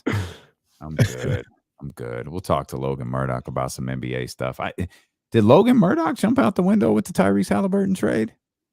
I don't remember if he did or not. There's some notes here from the chat house about Logan's reaction to that. That might have been a podcast that I missed or a tweet that I missed, but we'll ask our brother about that. Ain't no problem. Absolutely. Ain't no problem. There was a trade yesterday involving Russell Wilson. Russell Wilson headed to the Denver Broncos, and then there was another trade today. So things are happening in the National Football League with Carson Wentz headed to the I had to pause. Washington Commanders. Headed to the Washington Commanders. Bonte Hill tweeted in response to something that Carson Wentz is a better quarterback than Jimmy Garoppolo. And that stunned me for a variety of reasons. Jesse's pulled up the numbers and says, they're pretty comparable. Like, you can think one is better than the other, but the fact is if we're tiering quarterbacks, they're probably in the same tier. I am not a Carson Wentz guy at all. And it failed so miserably with what felt was a ready-made team in Indianapolis. I don't know how Ron Rivera is going to get that to work in Washington. I have no idea either. I mean, like I said, you got to think that the Colts feel like they're good everywhere else. They just need better quarterback play. And that's going to run out pretty soon because the Colts have been in a good spot for like 3 years. And they've been short a quarterback since, Andrew Luck retires and everything that happened after that. Like, they were ready the year Andrew Luck retired. They were ready that season, in my opinion. And unfortunately, they've been chasing their tail ever since. Yeah, I'm not sure. Like you mentioned, Ron Rivera, I'm not sure what he sees in that. Like Carson Wentz, I would just go with the young kid. I would just draft somebody. Like Carson Wentz he's not gonna take you nowhere, and you got to pay him. Here's a point more so to what Jesse was talking about. So what I talked about with Jimmy G and the Commanders. Like, I got to pay him and do all that. I might as well just draft somebody. Yeah, no. It's a bad move by Washington. Jesse sends the stats from last year, and they're pretty comparable between Jimmy Garoppolo and Carson Wentz. But according to the Athletic, Carson did less in 2 more games played. He did less yards. He did more touchdowns and less interceptions. And 2 more games played. No, I don't think Jimmy was throwing 7 touchdowns in two games, though. The Athletic just reported that the Colts were frustrated with Carson Wentz. Wow, that's a stunner. I haven't heard any organization say that before. This is shocking to me. The quarterbacks, wow, they're listening to D'Lo and KC. The quarterback's lack of leadership, resistance to hard coaching, and reckless style of play led to his departure. Well, Indianapolis, I've got the quarterback for you. You want a guy who's not reckless? You want a guy who can take hard coaching? I've got your quarterback. And you can put his face on every billboard in the entire state. Ladies and gentlemen of Indiana, I present you one Jimmy Garoppolo. There you go. Bring him back to the Midwest. He'll be close to home from Illinois. It's definitely the best fit for Jimmy Garoppolo. I know that. I don't know what the Colts approach is or like what they're thinking about the quarterback position moving forward. But Jimmy Garoppolo is out there, and I mean, it's just Deshaun, right? It's just Deshaun and Jimmy. Like, there's no one. Well, Deshaun, Jimmy. Okay. I mean, I'm gonna say it, but I Cam's out there, right?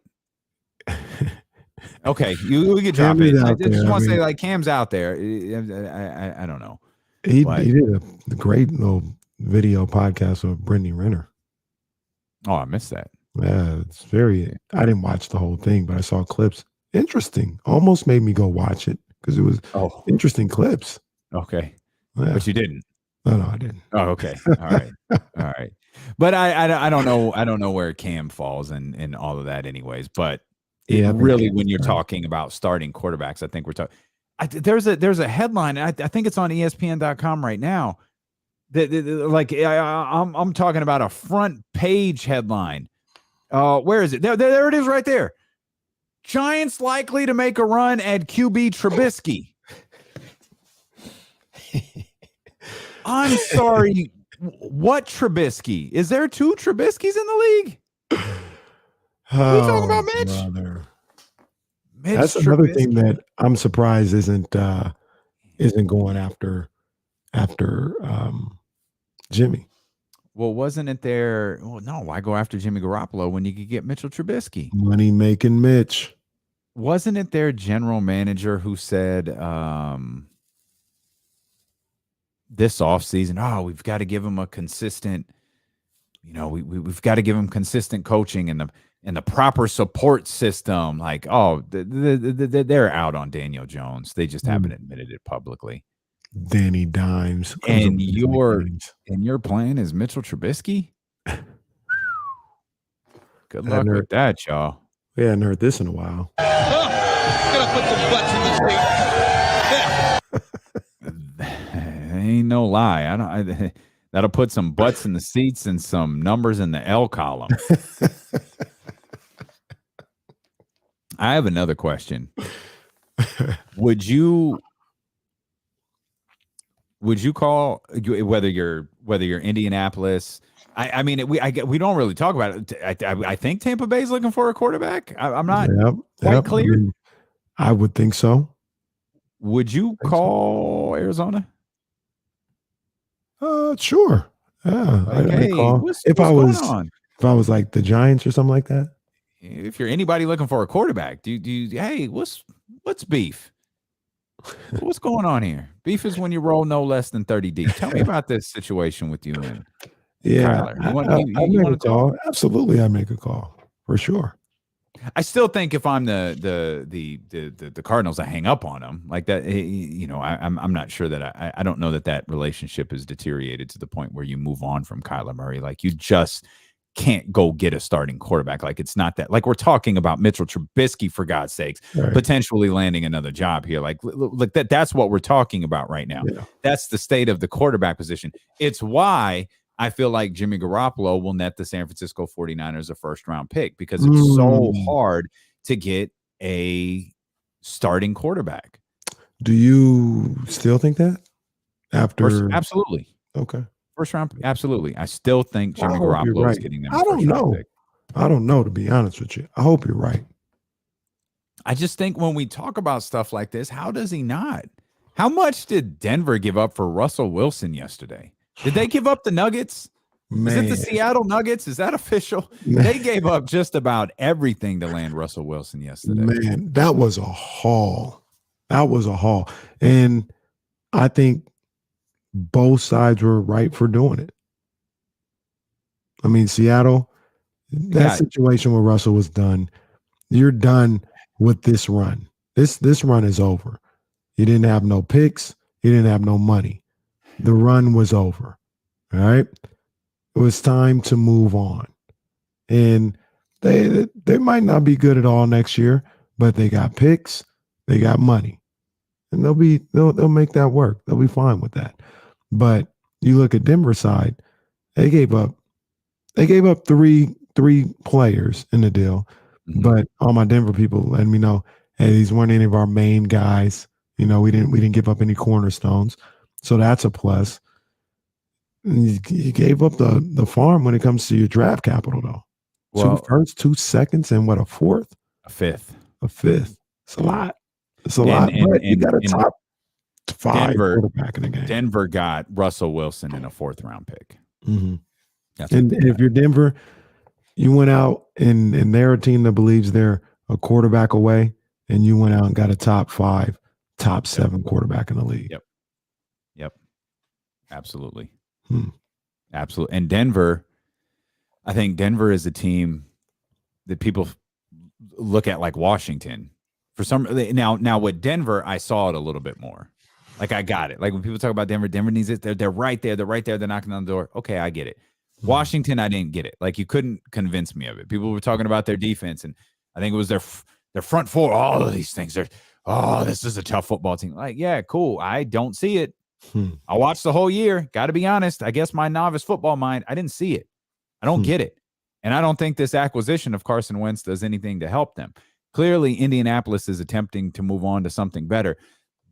But Washington, which I didn't see, but significantly smarter people than I saw it, Indy, and Denver, it was all quarterback. Yeah. We need the right quarterback. Denver, they won. They got the perfect quarterback. They're trying to get the job done immediately. They've got an offensive line that should be able to protect Russell Wilson moving forward. So to me, that we still have no answers regarding Deshaun Watson. It just screams to me that Jimmy Garoppolo is the prime quarterback left out there on the market. Unless I don't like Tom Brady's not going to Indianapolis. Like there's rumors that Tom Brady doesn't actually want to retire. He just didn't want to play for the Bucs anymore. Okay, that's fine. You probably could have sold me on Denver, though I don't think he would have followed the Peyton Manning thing and gone to try to win a Super Bowl in Denver. Thus why I don't think he's going to go to Indianapolis. So unless the fairy tale about San Francisco has some semblance of truth to it, then I think that's the only thing he's interested in is the 49ers. Yeah, I still don't. And it feels like that story has way more traction than it should, but I don't see it. You know, the other thing about Russell Wilson going to Denver is the AFC is stacked. The NFC is not.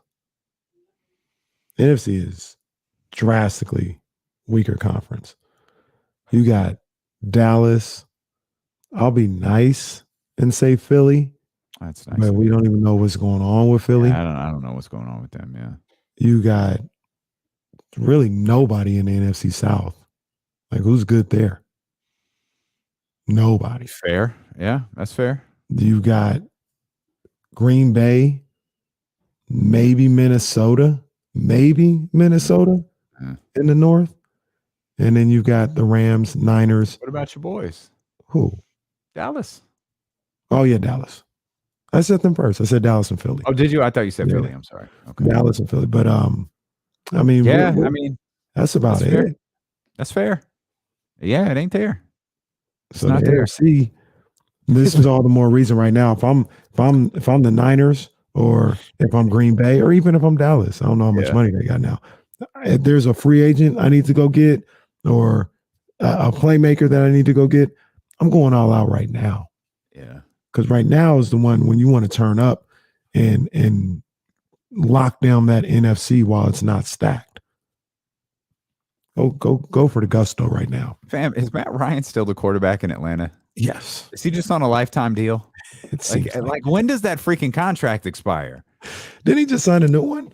Did he really? Like, I missed that. Maybe not this year or last year, but I feel like he's on like the second year of his new deal. Oh, I didn't realize that. I thought he was late into that 5-year deal. Could be right. No, I got you right now. Okay. So there's an out after this year. Oh, okay. So in all likelihood, this is Matt Ryan's last year as the quarterback of the Atlanta Falcons. Maybe his last year in the NFL. Yeah, I mean, that's fair. I mean, he's 37. Yeah, he's had a really good career. He's had a damn good career. Made a lot of money. So, and I mean, I say that, but he'll probably get one more contract, for a year or two. Somewhere. Yeah. I can see that. I mean, I could also see Matt Ryan being the guy.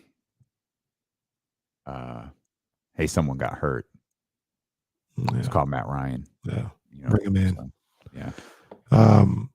Asking on Facebook, KC, would you pay the money for J.C. Jackson? Absolutely. Cornerback leaving New England, it looks like. Absolutely. I'd go give me a J.C. Jackson. And I know this isn't his MO. Well, but I'd be making calls about Christian McCaffrey. Bring him back to the Bay Area. That's not his MO. It's the time to go. I feel like it's a full-on gimmick now. He just won't do it. He just won't do it. And that's or Christian. That's an interesting one. Christian McCaffrey is an interesting one because it the reports are the Panthers are fielding calls or listening to calls or people are calling or however you want to believe these different things. And he is a super impact player. And you just outlined, and I hadn't really thought of this until you just pointed it out. Yeah, that NFC is a struggle bus. And Carolina's, they're right there in the rear end of that struggle bus. Like they've got nothing going for them. Use Christian McCaffrey to get assets. Like it makes perfect sense. The problem, what kind of trade? Like I'm of the belief that Jimmy Garoppolo can attract a first round pick. Less because of his skill. That's not a knock on Jimmy Garoppolo. I think he's skilled enough to acquire a first round pick. But more importantly, his position. Is what would a Christian McCaffrey deal net for Carolina? I feel like it wouldn't be what you would get for Jimmy. It wouldn't be what you got for a quarterback, right? So what I'm hinting at is would this be like you get multiple thirds? Would you go as high as second? That's the thing that comes to my mind is multiple third. McCaffrey, doesn't he have kind of injury concerns too? Yeah, absolutely. So, I mean, talent-wise and his impact on the game would be maybe a second, but he's unique. Negotiations, it's like, look, man, guy can't even stay healthy. You might be selling me a lemon.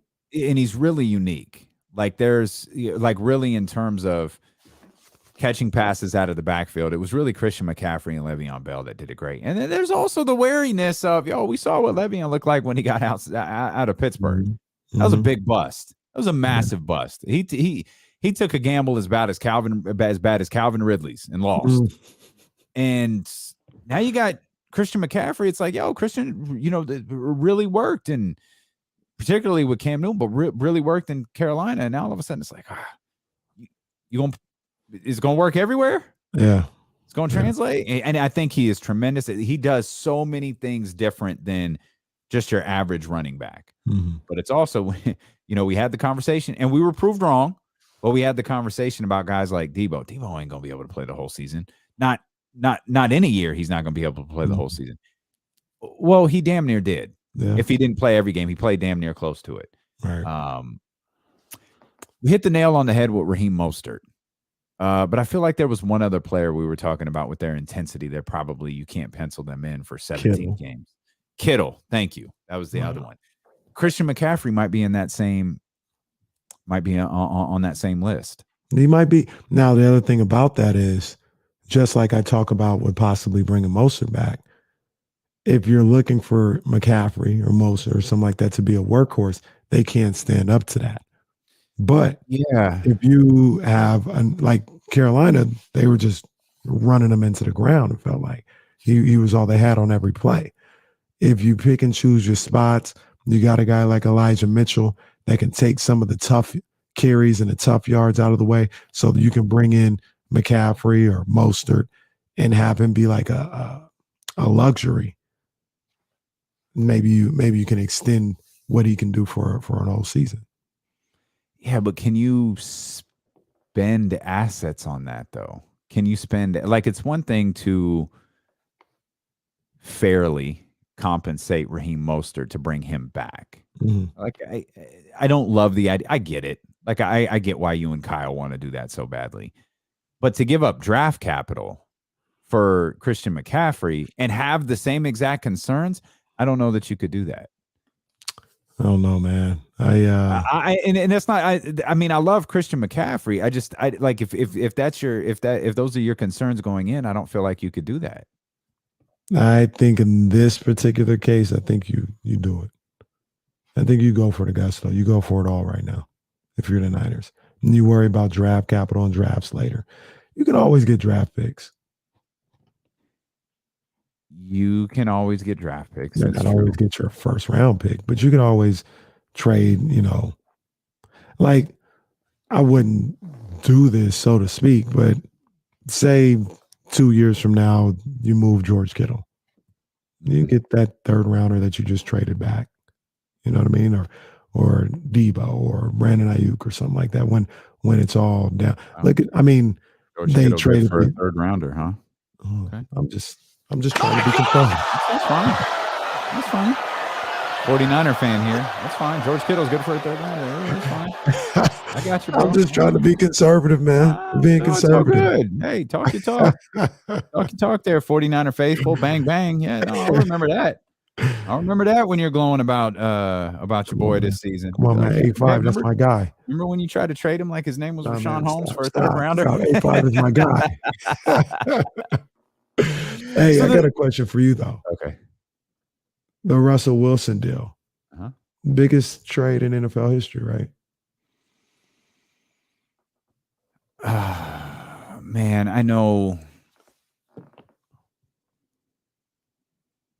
people will point out the Herschel Walker thing. Like trade, you're talking you're talking about impact and not necessarily number of players. Yeah. Just like this guy is one of the pillars of the league right now. Like, so in the moment, like not when you look back and you realize, 5 members of your Super Bowl team were drafted because of this trade. When you look at it in the moment, I think everybody knew the Herschel Walker trade was big. I don't think everybody knew how impactful it truly was, especially for the Dallas Cowboys until, a handful of years later. In the moment, yeah, it's up there because Peyton wasn't traded. Yeah. Like Peyton was released and walked into Denver and did what he did. Joe Montana was traded, but it was at a different point in his career. Yeah, I don't feel like Russ is close to being done. No, like Russ still got some years. We'll talk about that. Let us know what you think here in the chat house on Twitch, YouTube, or Facebook Live. You can hit us on the phone lines as well, 916-349-1320. You can always tag your thoughts to us at D'Lo and KC or at ESPN 1320 on Twitter. We'll come back. We'll continue this conversation. We'll talk with our man Logan Murdock when he joins us next here on Sacramento's #1 sports station, ESPN 1320. Damn, PSG. It's looking rough. Ooh. So are they out now? Damn. Jeez. It's cold world. It's cold tragic. World. Yes, I was watching the Basketball Africa League this morning. Oh, that's good. Had it on. I didn't pay as much attention to it as I wanted to, but yeah, it was on. Some good basketball last night in high school. Sierra Canyon got mollywopped by Centennial. Oh my. That will, in fact, not put butts in the seat. And Modesto Christian is going to the Open Division State Championship game. Shout out to Elk Grove, man. Elk Grove going to the State Championship game in Division 1. Really? I think, yeah. I didn't know. Yeah. If I do say so, myself, Sacramento kind of went to work on the Bay Area this year in basketball. Oh my! Yeah, we kind of went to work on these boys. I'll take Modesto as part of our region too. By the way, I mean they play in the San Joaquin. Well, they play in the San Joaquin playoffs, so yeah, we'll take them. Sacramento, tell Bonte, tell Butcher, cut this up. Yeah, I'll tell Logan from the Bay. Mm-hmm. Sacramento went to work on these boys in high school hoops this year. Went to work. I thought Logan was from here. Isn't Logan from here? I think he knows people here. He's got family out here. I think he's from the Bay Area. We'll clarify it. I thought his mama lived here. Maybe. Could be wrong. What do I know? Clarify it. What do I know?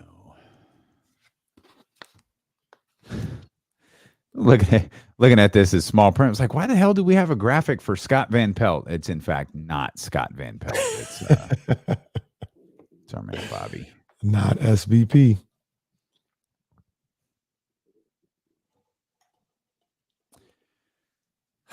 Oh, good call, joystick. Thought they were D1. What are we going to do about gas? Probably not drive. Do the show from home from ever. Never see anybody. That don't make no damn sense. No, you're the only one who has to spend money. You need to demand a You need to demand another raise. Give me a gas card. Isn't it wild that like companies like legit are trying to pay cut people while the cost of living is skyrocketing? Everything's going up. Now, our company would never do that, but Jesus, man. Bryce sent me a picture of his shopping cart that had 2 bags in it. It was like $100. Mm. Damn.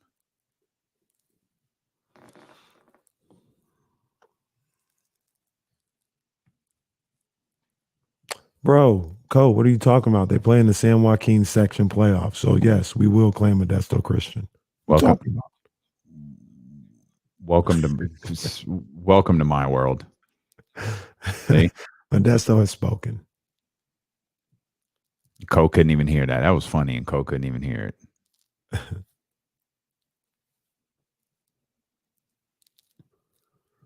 Yeah, no Sierra Canyon at the G1C. No Bron, no Drake, no Imani's mom, none of them.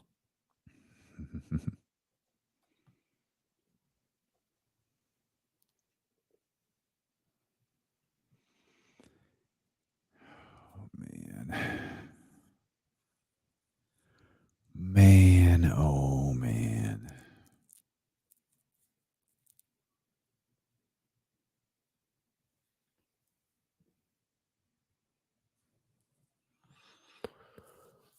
Mm-mm.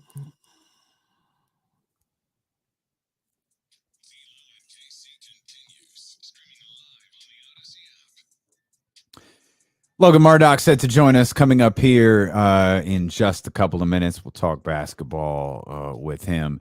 Do you think it's welcome Odyssey 1320 AM, Twitch, YouTube, Facebook, all that stuff? If you're just tuning in, we're talking a little bit about when we'll shift gears back to the NBA. We were talking about the Russell Wilson deal, and Kenny asked me if that's the biggest trade in NBA in NFL history, and without the benefit of hindsight, like you have with the Herschel Walker trade, it feels pretty massive to me.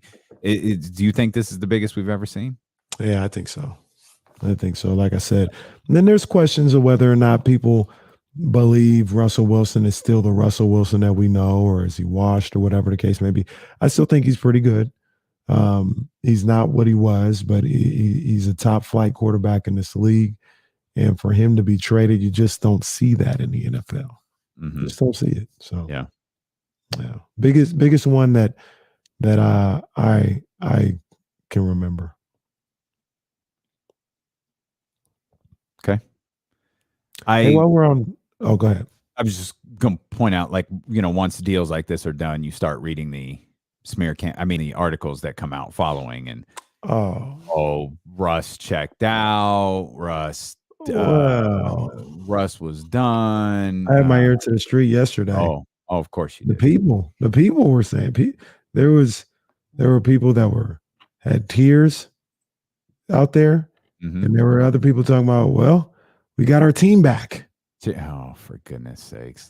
I feel like Russell Wilson has been a point of contention dating back to like Marshawn Lynch. Character though. What we're going to say it wasn't a knock on Russ. Well, okay, never mind. That's a whole other conversation. He's an interesting character. You never know what's real with Russ. That's fair enough. But this is a real one right here for sure. It's the name of the podcast he hosts, The Real Ones. Our man Logan Murdock. Logan, what's good, baby?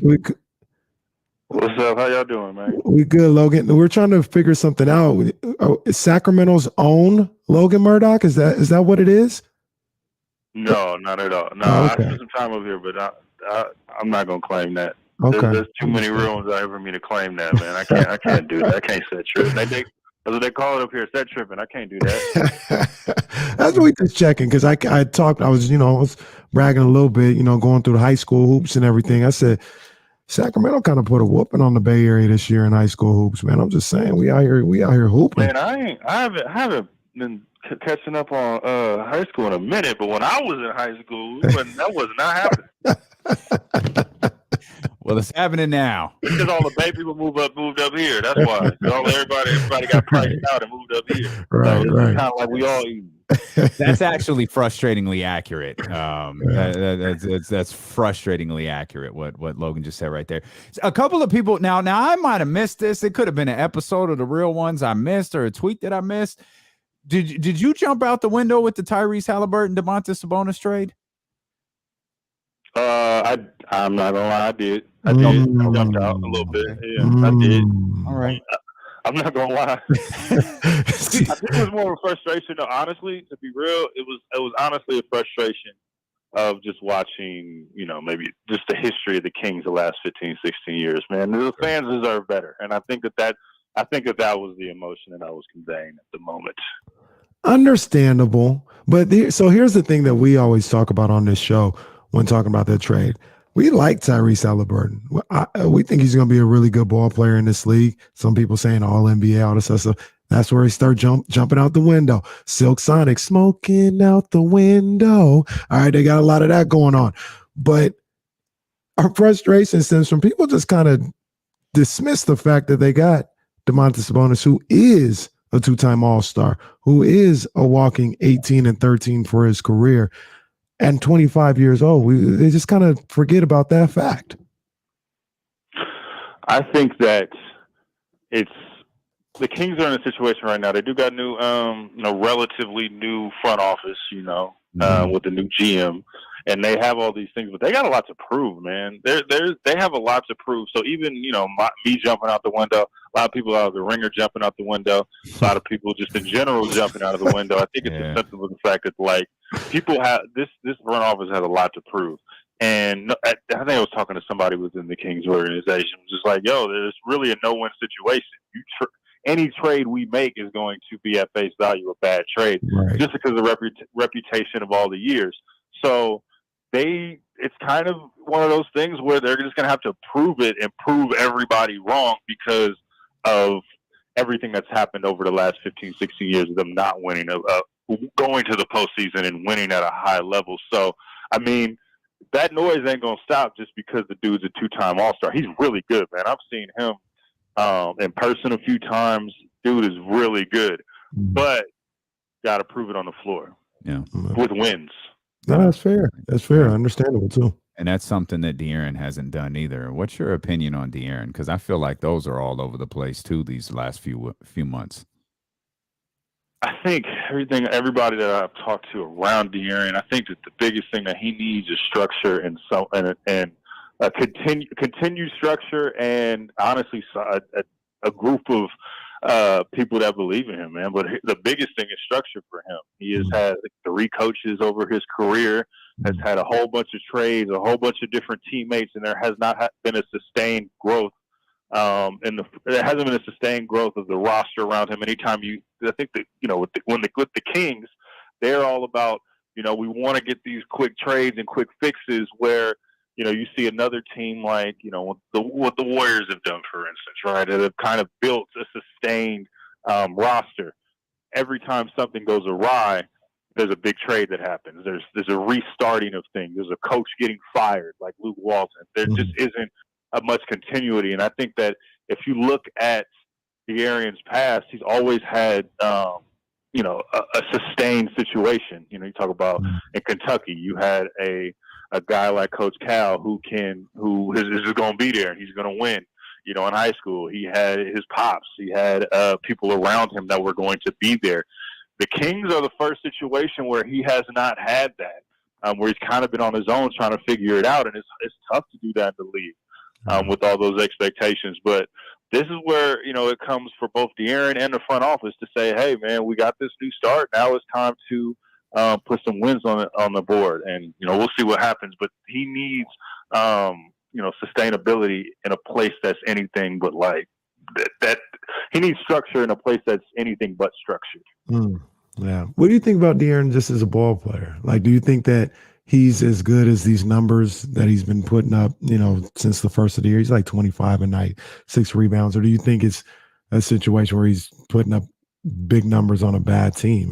Do you think he is like a 25 a night type player? Oh yeah, I think he's nice. I think in comparison that at least he likes to make is Devin Booker, and You see the guy like Book, who was criticized for having empty stats all throughout the years, but again got a team built around him to his strengths. And now he's a guy that can be a perennial all-star and one of the best 10 players in the league. And I think that De'Aaron Fox is looking at it as a guiding force and something that he can look towards. But dude got talent. There's no you can't make no bones about that. He scored 44 the other night, and he shows that. But it has to be consistent. It has to be consistent from his side, and also has to be consistent from the Kings. Yeah. Logan Murdock, the Real Ones podcast, with us here on D-Lo and KC. You think the Golden State Warriors can make a run to the finals? Oh yeah, for sure. But they gotta figure a lot of things out before that happens. Man, they got to figure out if they can even beat the Memphis Grizzlies. Man, Memphis Grizzlies is the best team in the league right now. They got to figure that out. But I think the biggest thing is they got to get Draymond Green back, and he's supposed to come back, I think, on the 14th. And if he's healthy, because it was a weird injury. I was actually at the game when he got injured, and it was first with the calf injury, then it was some back issues, and that back is tricky.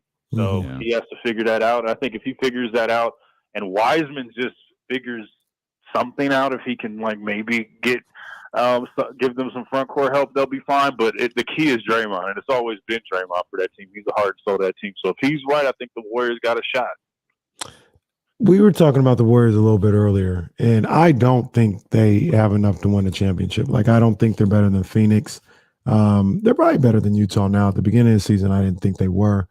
Memphis is a scary one, and then they've got a tough matchup possibly with Denver, who I don't think is better, but I think that's a tough matchup for the Warriors. Either way it goes, I look at what goes on with that Warriors team and their organization. And I came out, you want to talk about jumping out the window. I came out with the thought today where I was like, they may need to make a decision on Klay this summer. And I don't think they would ever move on from Klay, because that just Joe Lacob doesn't seem like he'll never move on from Klay, Draymond, or Steph.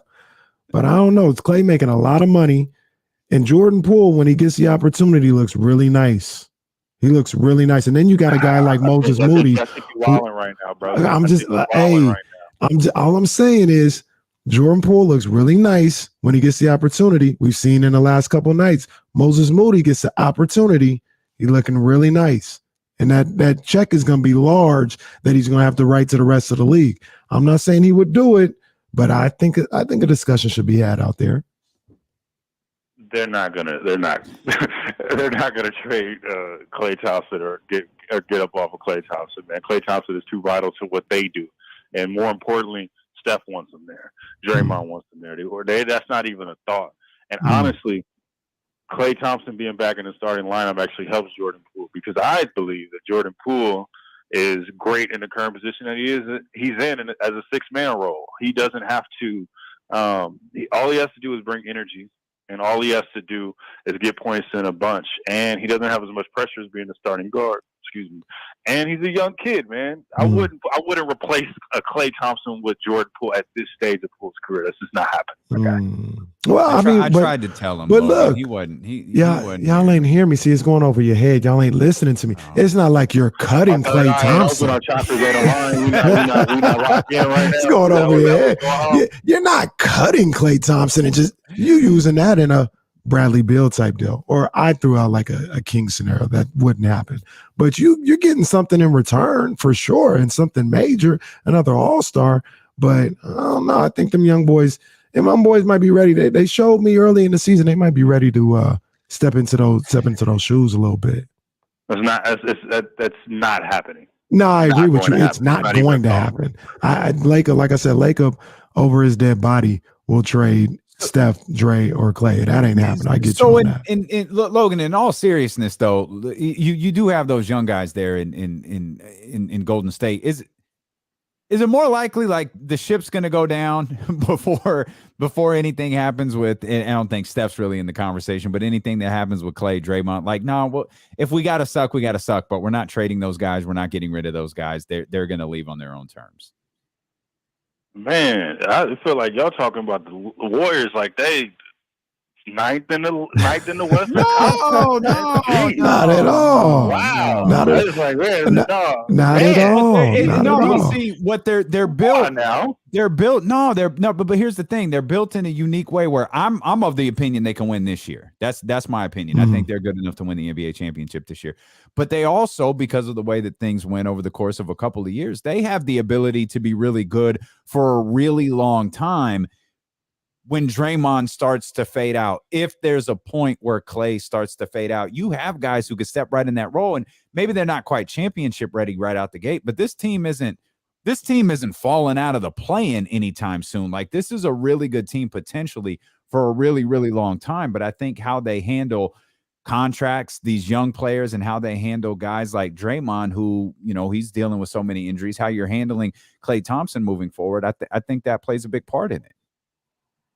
For sure. I think that they're on the right path. I think that they are doing what they said that they were going to do, that people, including myself, have some skepticism that they would do, which is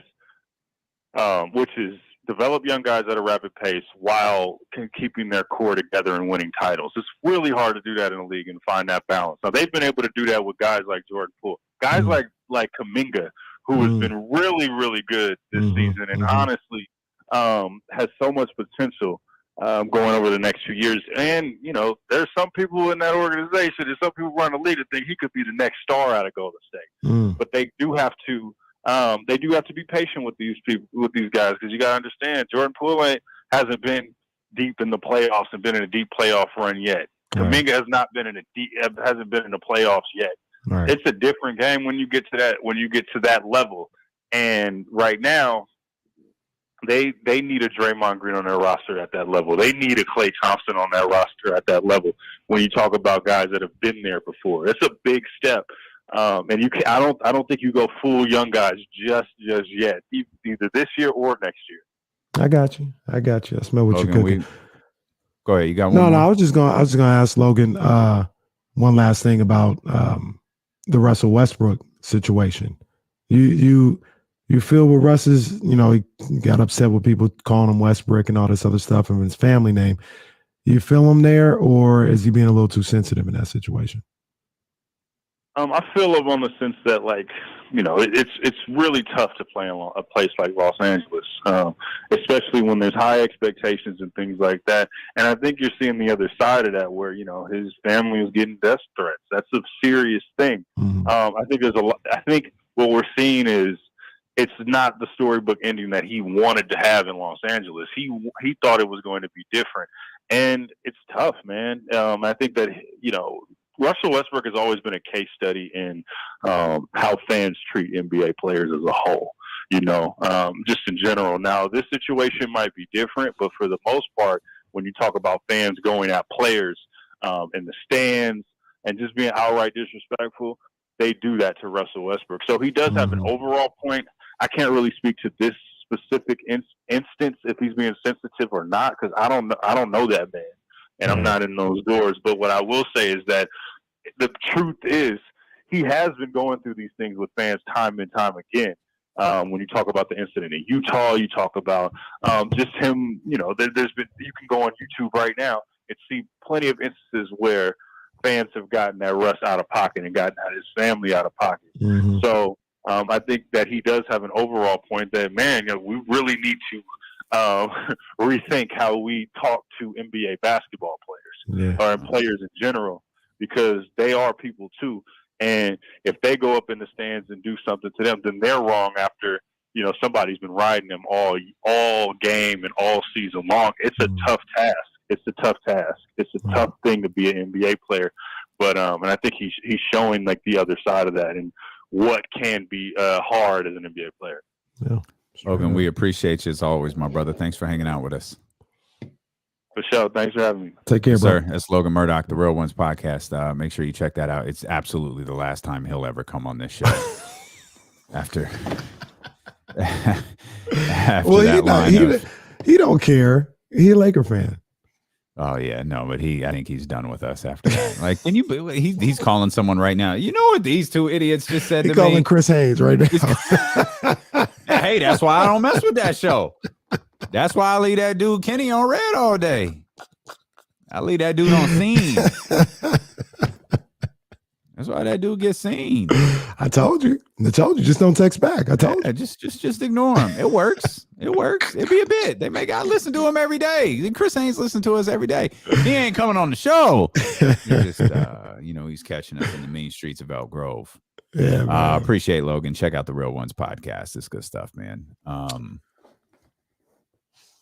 just be trying to tell people, just monitor the Warrior situation. That's all. I don't think we acknowledge. Maybe it's because in Sacramento it's not something we really have to worry about. But managing talent is really difficult. Like when you have, we do. Yeah. But when you have James Ham, by the way, is going to be with us coming up in about 20 minutes. When you have an incredible number of, and I think that's fair to say that the Warriors have, of established talent versus, young talent, acquiring talent, recent draft picks. Like, it's really great to land, the Moody's and the Kumingas and the Wisemans and all that stuff, but you've got to figure out a way to develop them. Mm-hmm. When you still have so many of your established veterans out on the floor, and you still very much have a championship window open, it's difficult to figure out, how do we get those guys developed in the NBA game? We can talk sending them to Santa Clara or wherever, the Warriors G League team is, but you've got to get them NBA minutes, especially those higher draft picks. And that's, managing talent is tough. That's a fine line to walk. Yeah. And I agree with Logan on this part. They've done a pretty good job of it thus far. Kuminga looks great. Moses Moody, when he gets an opportunity to play, plays really well. Jordan Poole, we see what he was able to do, and what he's doing right now. So they've done a good job of it. The thing that really I think about is the money. Like, I think Jordan Poole, he's up for an extension. Maybe they don't have to worry about it for another year or so. But I think he's up for an extension this year. Next year, he's going to be a restricted free agent. I mean, he keeps playing like this, he's going to get big time contract offers. And you're going to do that. You're going to pay that for him to be a sixth man and play Draymond, and then have that coincide. Like, I'm sure you're going to look and try and give Curry and Clay another contract. Like, when, I guess my question is, when will it end? Right? When will you say, I love you guys, but I can't just keep paying you this? I got to pay Moody this extension. I got to pay Poole this extension. Depends. If Wiseman works out, I got to pay him an extension. It could depend. Does that team win a championship? Like, do they win another NBA championship? I'm of the belief, and I don't know where the water gets cut off, because at some point it does. But I believe that Joe Lacob and that crew will continuously spend, the hundreds of millions of dollars it costs to field this team, as long as that team is a championship contender. I think if, the theory of Denver being a difficult matchup and them getting potentially bounced in the first round, you do that twice, and then all of a sudden you have these contracts that come up and go, how do we do this? Right. Like, we're that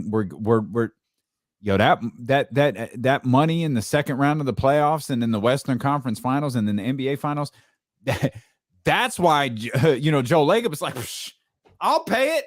I'm getting it back. I'm not getting it back. I'm not getting it back in January or February. I'm getting it back when we start playing in May and June. Right.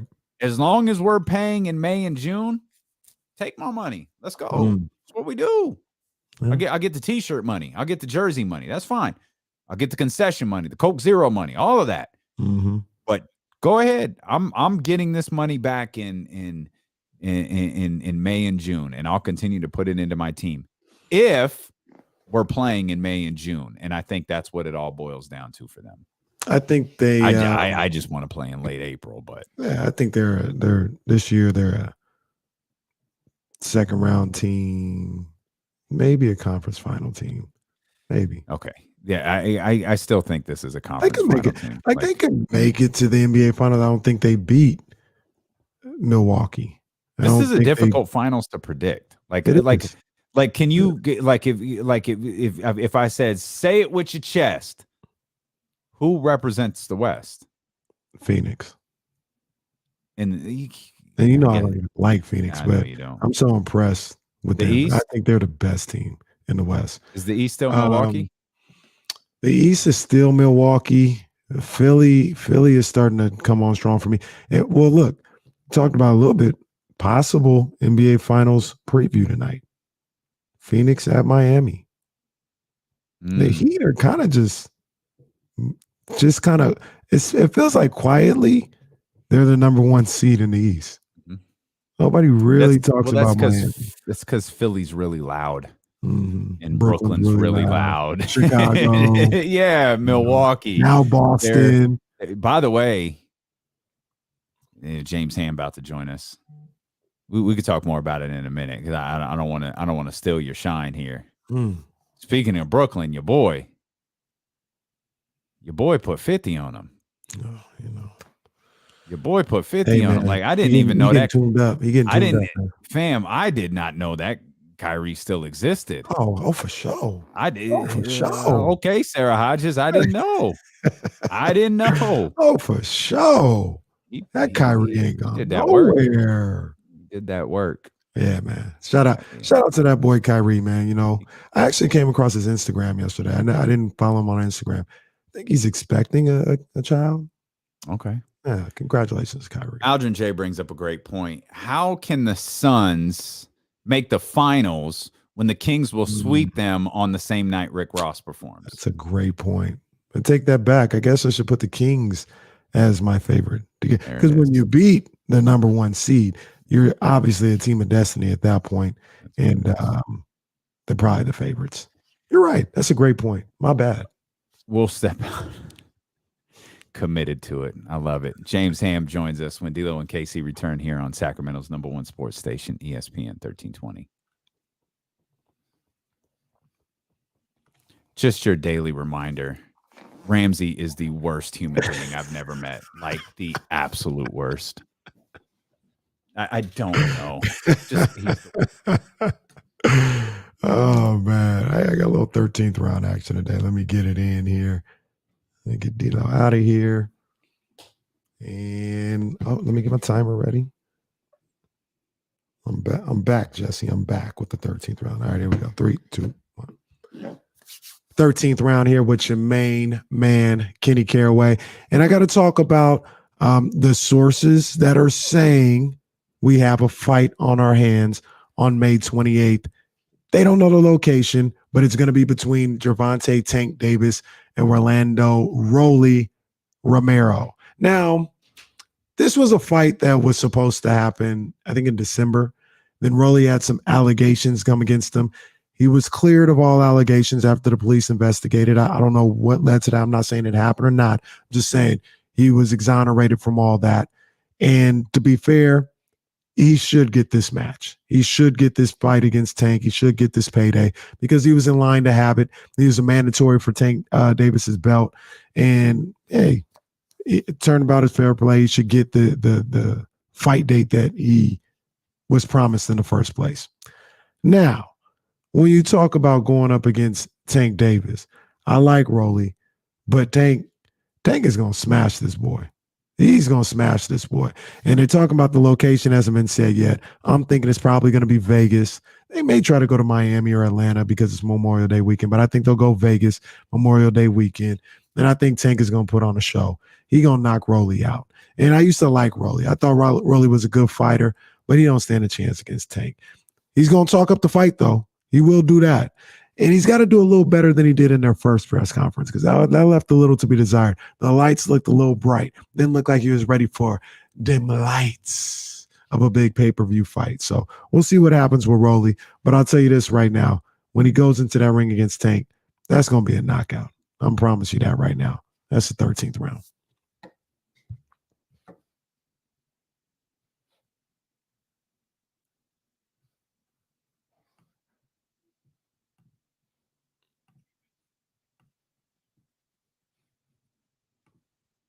Come on, man. Bro, it's really embarrassing. Really is. It's embarrassing. Thank you.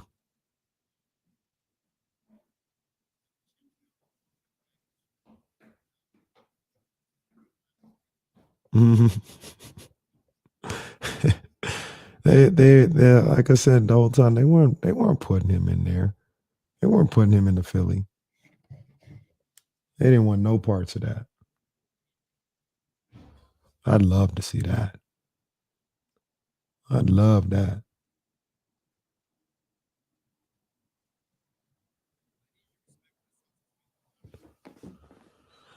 Well, I want to see them in the playoffs. You know what I'm saying? I want to see them in the playoffs.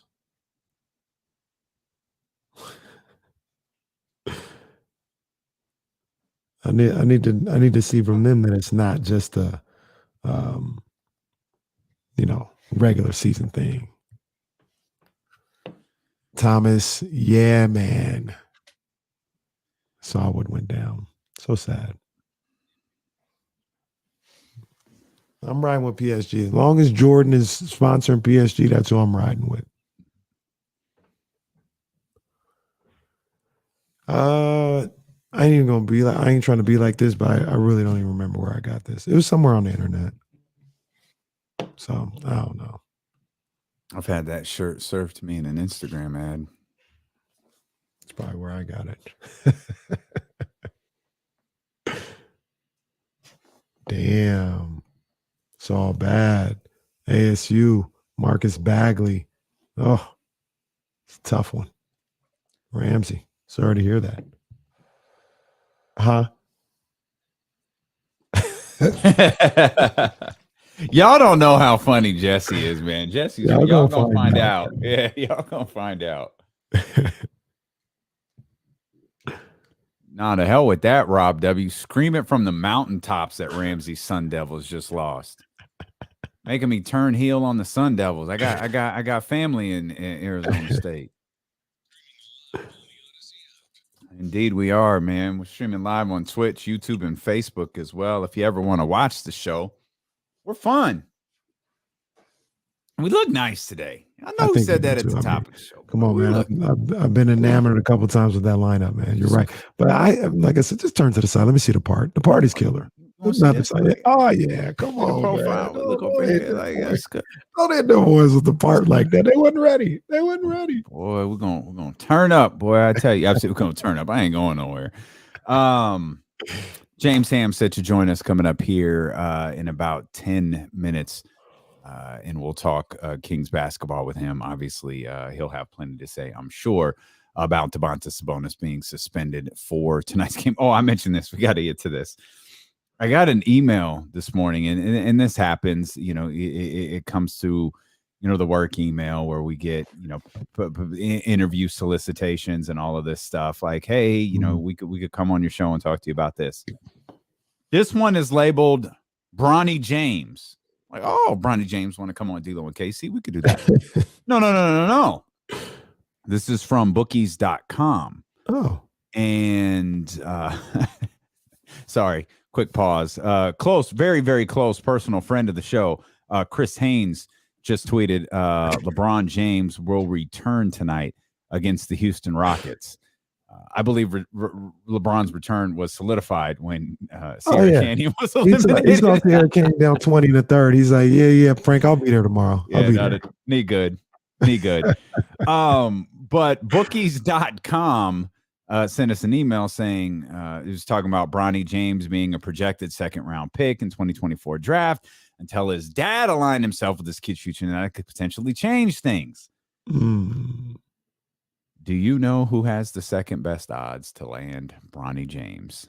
Who? Right behind the Oklahoma City Thunder. Who's that? Your Sacramento Kings. Your Sacramento Kings right now have better odds than the Cleveland Cavaliers, who are third. That's crazy. Get ready. LeBron and Bronny 2024 is happening. Well, that's our one player away, we would have been solved right there. One player away. We got it. Let's go. Solved. We got that taken care of. That's crazy. I wonder. So 2024, yeah, that's 2 years from now. Yeah. Right. Yeah, it's time to prepare. we need 2 thrones. We need the big throne. We need the mini throne. We gotta prepare LeBron's house or his suite or whatever it is. That Let's would go. that would be an amazing like media just circus. You know what? I'd be all for it. I gotta be honest. Isn't that the perfect way for this to all come full circle? LeBron James' first game ever was in Sacramento. Be just like Bronny's first game. Now we'll blow up Arco Arena and he can come and his last game can be played in the city of Sacramento. His son's first game can be played in the city of Sacramento. It'll be just like when all of those cameras swarmed Arco Arena, that famous day where LeBron made his debut. It'll be like Space Jam 2. Yeah, it'll be like Space Jam 2. That's what it'll be like. I'm ready. Come on, Bronny. Come Jesse, on. I'm not reading that, Jesse. You got to say that on the microphone. There it is. There it is. Jordan couldn't have got the Kings to the playoffs. People who are on the fence are going to see him and be like, man, that man's the GOAT. You see, he got the Kings to the playoffs. He took the Kings to the playoff. He's the GOAT. It's going to be bigger than the Cleveland championship. It's only one place for the Kings to for the king to end. With the Kings. You got the king, the Kings, and let's go. The Prince or whatever it is. I don't know what we're calling Bronny, but let's go. Bronny's going to be the first second. Bronny's going to be the first second round pick to get like $100 million contract or something like that. First second round pick to be on NBA's opening night. NBA's opening night, NBA 2K24, first second round pick with his own shoe line coming out the gate. Like Bronny gonna have it all. Second round pick. It's happening. Do you think two-way player? Do you think? Do you think LeBron really does that? Goes and plays his final year with Bronny? Absolutely, I think he does. I think that'd be pretty dope too. Even if it's in Sacramento. Even it's been in Sacramento. Or even if it's in Oklahoma City or one of those places. You think he really does that?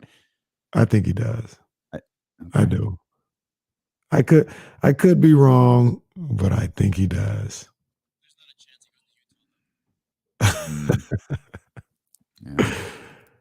Yeah. Why do you? So I mean, I don't question that LeBron wants to play with his son. Like I don't question that at all.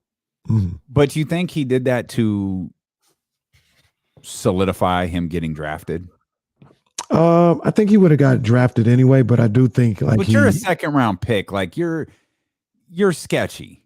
Yeah, I understand. Okay. I think he was going to get drafted regardless, though. It's LeBron. I don't want because I like Bronny. I think Bronny can play, but still, you're LeBron James' son. You're going to get drafted. Mm-hmm. I don't think that's an issue. Where you go, that's a whole nother question. But I think you definitely get drafted. Okay. Yeah, that's a fascinating story to watch in the next handful of years or so, if that actually does happen. If LeBron leaves, shoot, what happens next year with LeBron James will be fascinating. What happens this offseason? What happens with the LeBron? What happens with the Los Angeles Lakers? Because you can't turn anywhere.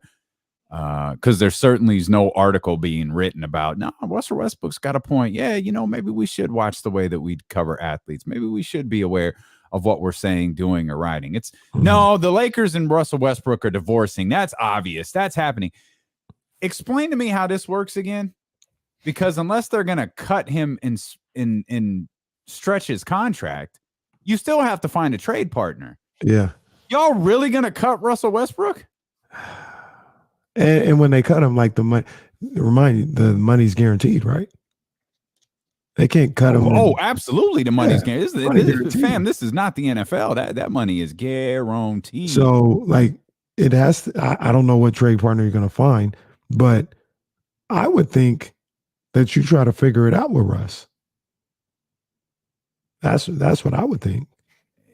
Okay, you on an island on that one, because everything I've seen on The Athletic, everywhere. Oh yeah, no, it's a divorce. It's gonna happen. It's just a question of how is it gonna happen. That's the same question I have. That's a big problem. If you don't know how it's gonna happen, you may have to just stay together. And all of this stuff about the Russell Westbrook and the coaching staff. Isn't that coaching staff gonna be gone? Gone. Y'all bringing Frank Vogel back next year? Please, y'all bring. By the way, can we just slow clap the irony of the disaster that is the Los Angeles Lakers and the overachieving that is the Los Angeles Clippers, headed by Ty Lue. Shout out Ty Lue, the guy who they wouldn't hire in Los Angeles because he didn't think the contract was fair. Hey, but Frank Vogel won an NBA Finals. You can't take that away from him. Can't take that away from him. And now I will say this: the Lakers they're going to hold on to that whole thing of we still run LA or whatever the case may be. But the Clippers, they're on the better trajectory, because I'm not sure what the Lakers do after LeBron retires. The plan was to go to Anthony Davis, but I don't even know if Anthony Davis is going to be there that much longer. Yeah. And the Clippers are going to have Paul George, Kawhi Leonard. They got Ballmer. They got that arena they're building in Inglewood. Clippers are cooking. And they beating them around right now. Reggie Jackson out here looking like Steph Curry against them boys every time he play them. Reggie Jackson be giving them the blues. Yep. Yeah, and they just waiting for the big boys to arrive. You think they come back this year? I don't think so. I saw Kawhi was shooting, and everyone's like, "Yo, Kawhi's getting shots up." Like, okay. No. I don't think they come back this year. I think you bring those. I mean, you don't want to. I don't know. I don't mean to diminish the guys that are there, but unless you're making a playoff run, I mean, like an NBA Finals run, I don't know what you want to. But if they're ready, shoot, why not? I have serious doubts that they'd be ready. I agree. Both of them, especially because Paul George's injury seems to be so kind of strange. So we welcome in our 1320 Kings insider and creator of the Kings Beat, man, James Ham. James, what's happening, my brother? What's going on, guys? What's going on, James? How you doing, man? I'm good. Just getting ready for the final countdown. Dun, dun, dun, dun, dun, dun, dun. We're back to the familiar place of Kings basketball, Kings season. Final countdown to the season that will certainly end when the schedule ends. Yeah. I don't think they got any help today from the NBA. It's definitely going to end on April 12th or 13th, whatever that date is. I would assume. I don't think there's any way that this thing turns around at this point, but stranger things have happened. So I guess. you're not feeling the call to suspend Domantas Sabonis? No, I shouldn't say you're not feeling it. Like do you think that it was fair? Well, look, I think it's fair if everyone's called the same way. If across the league, if you touch an official, you get a 1-game suspension. That's fine. But I don't have to go back a week to find Julius Randle trying to accost another player, and in doing so, grab an official and throw him out of the way. Oh, you and Kenny went to the same school of describing this clip. He did throw him. He does. He did not throw that man. He shoves him out of the way, and to get so he can go get in another altercation with somebody else. And here's the point I'll make, because Chris Paul did something similar. Chris Paul did a classic Chris Paul, oops, I ran into you, and gave you a forearm shimmy. But again, Chris Paul has yet to get a fine or a suspension for making contact with an official. That could come when he comes back from injury because he got hurt during that play, if I'm not mistaken. But You're right. he hasn't played since. That's right. But here's the problem that I have. It's that Julius Randle clearly, like, it's not apples to apples, but it's really, really close. And I went to go check on Randle's suspension, and I put in the wrong dollar amount. And you know why I put in the wrong dollar amount? Because there were 5 different Julius Randle fines in my email box, because that guy's been fined $25,000 twice, $15,000 twice, $50,000 once in the last year. Good. And What was so he fined $50,000 for? it was for making contact with an official. Oh. Yeah, so he got a $50,000 fine, but he'd also had 2 25s and 2 15s. And so my point is that this was Domantas Sabonis' first time ever getting ejected from a game. So where are we, like, what are we doing here? Like, Domantas Sabonis is going to lose so much more money in one, like, because he loses a game check for this.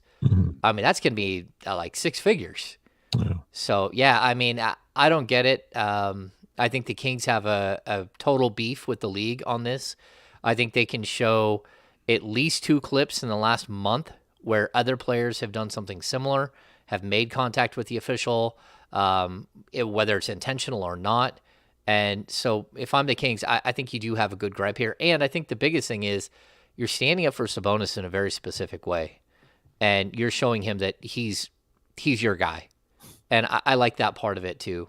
So anyway, that's just... So in your opinion, that was the reason for the odd press release of, no, we disagree with this decision. It's a complete recruiting process right now, right?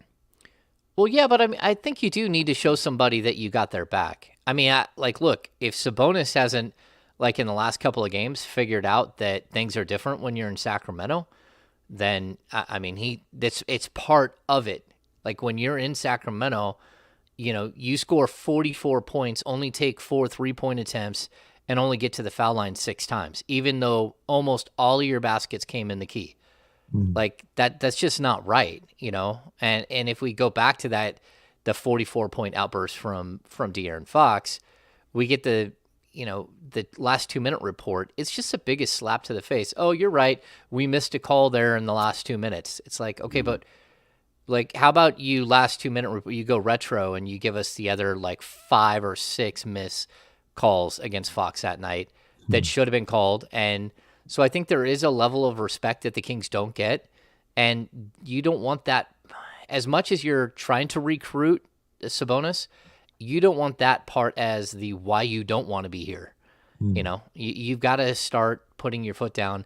The other thing I'll say is it kind of, the Pete D'Alessandro era, like, they made, like, mixtapes and sent them to the league all the time.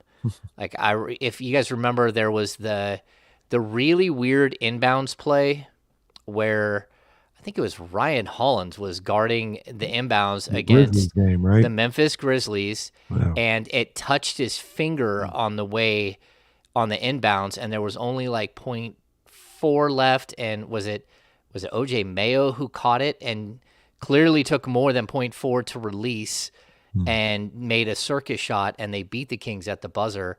And the Kings did everything in their power outside of like literally boycotting the league to get that call overturned. And so it kind of feels like that a little bit, where you're trying to gain respect from the league in a very specific way. Do the Kings, do they feel like they're being disrespected by the league? Oh, totally.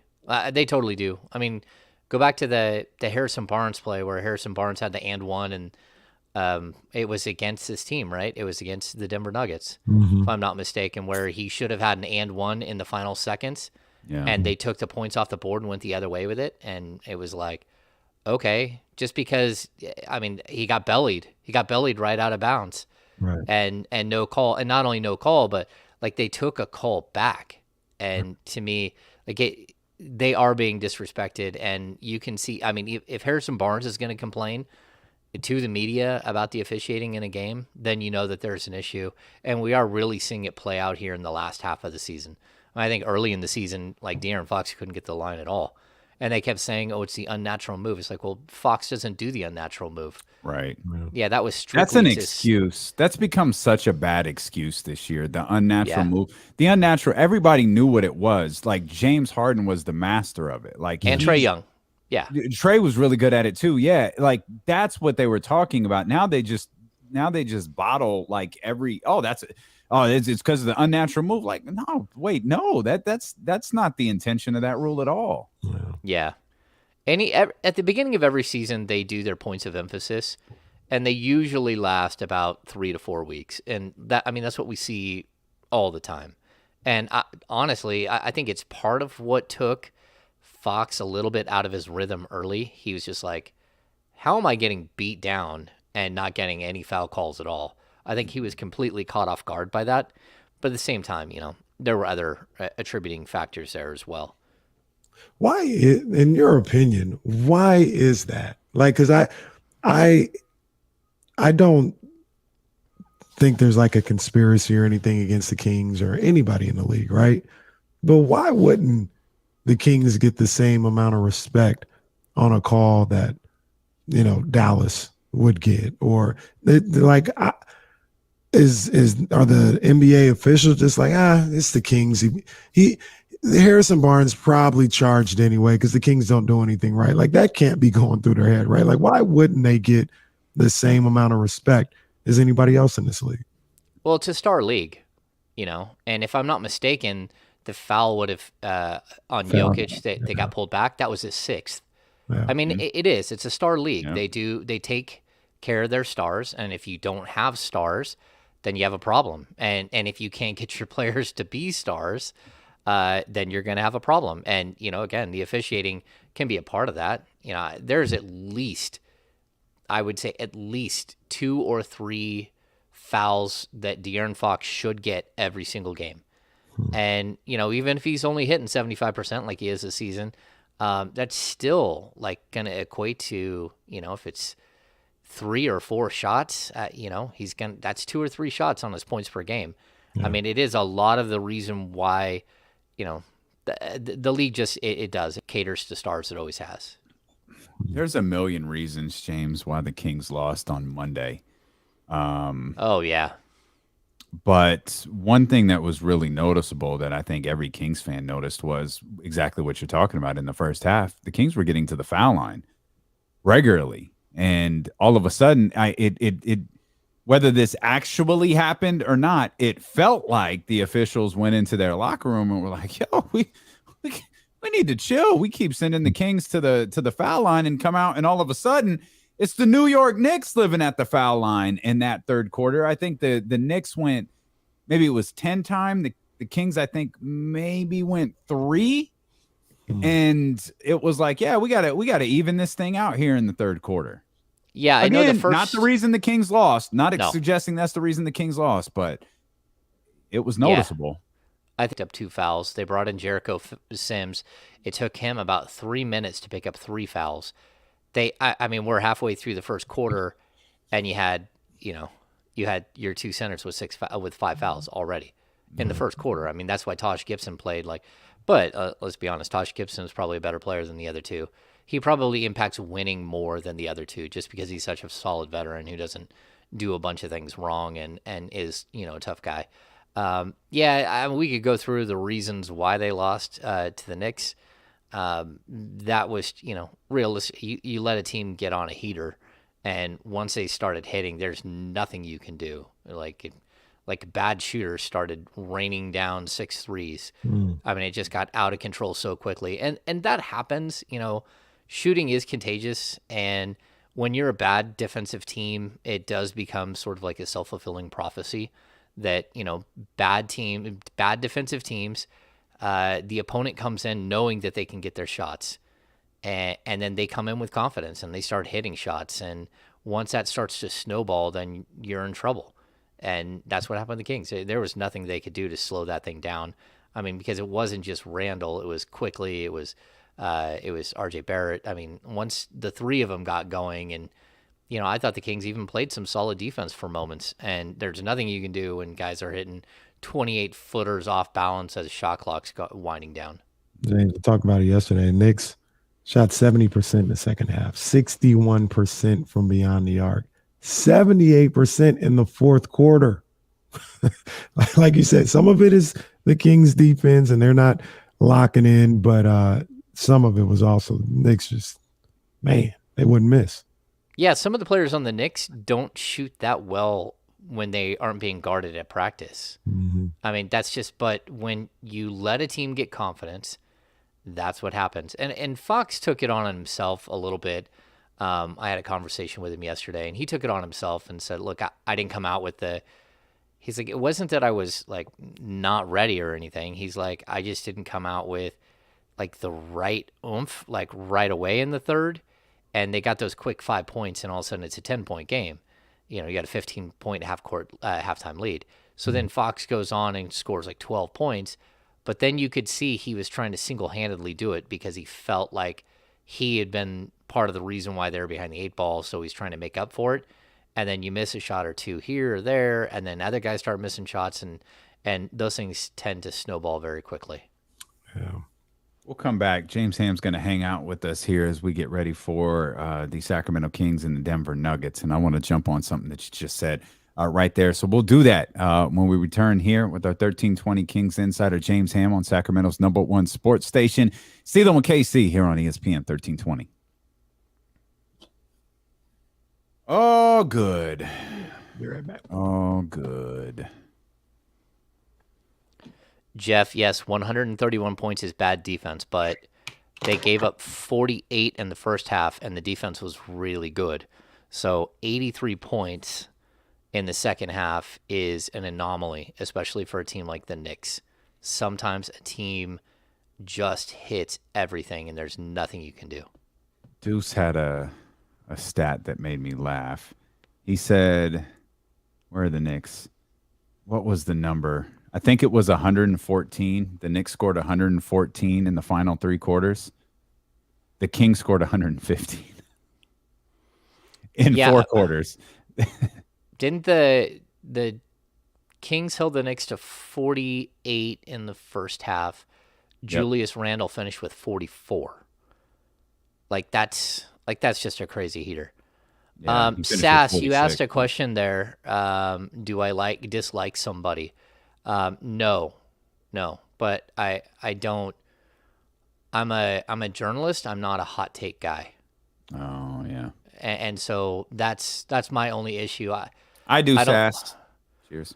Yeah, I don't like the hot take thing. I just think that I don't like it when anyone does it. I don't like listening to Stephen A. Smith yell at people. I don't like Skip Bayless at all. Colin Cowherd, not only does he say the wrong things, but he repeats them every 12 minutes. Yep. Just to me, it's just the hot thing offensive. Like hot takes or whatever. The thing that's offensive about Colin Cowherd is he's just wrong. Like it's not his opinion that's wrong. Like his information is regularly wrong, and that's the stuff. That's why, like, I stopped listening to him. Like I'll never forget the day I stopped listening to Colin Cowherd. I remember listening to him like, you're full of shit. Like you literally just made this up. Yeah. I can't. He's one of the few dudes. It's like him and Skip Bayless are the two. Can't. Yeah. Well, and I mean, I feel like that's what we have going on right now here in Sacramento, where all of a sudden you're having some people have hot takes. Trying to drum up some interest. Get attention somehow. Yeah, how I handle that situation? I show up to work every single day. That's what I do. Do you think I wanted to be at practice yesterday in the middle of the day after not leaving the arena till 11:30 at night and driving home an hour and getting back in my car and having to be there literally like 12 hours later? No, but the job is to show up every day and to do your job and to be good at what you do. And that's what my job is. It's not to make up hot takes and, it's to show up. Not to argue with a player's fiance over social media, not realizing that you're arguing with the player's fiance on social media. Yeah. Well, there's a lot more to all of that. So I don't want to get into, and I don't have like a beef. Matter. Yeah, I don't have a beef, but but I can tell you that there's media and then there's non-media, and that's not media. So, like, that's not me calling someone out. That's me explaining that, like, people who show up every day and are there at the arena, that go to every game and cover every game, that's media. And I think there's a big thing that some players don't understand, that there's a difference between media and social media. There's also a difference between media and, other things that are out there. And yeah.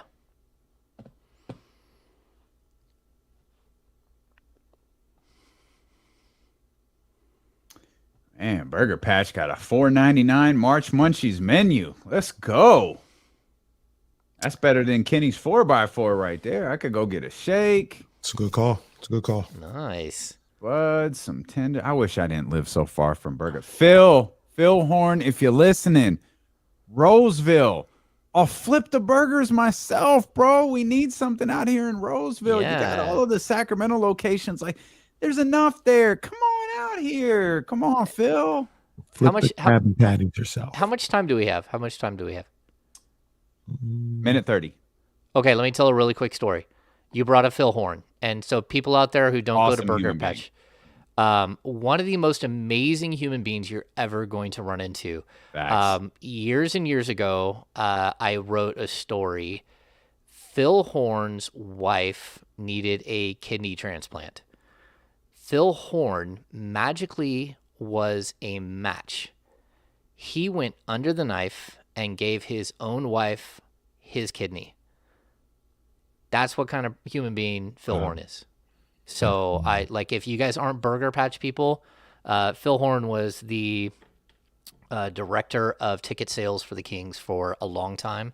And the story about that is awesome. Of him becoming... About how he did that. Yeah.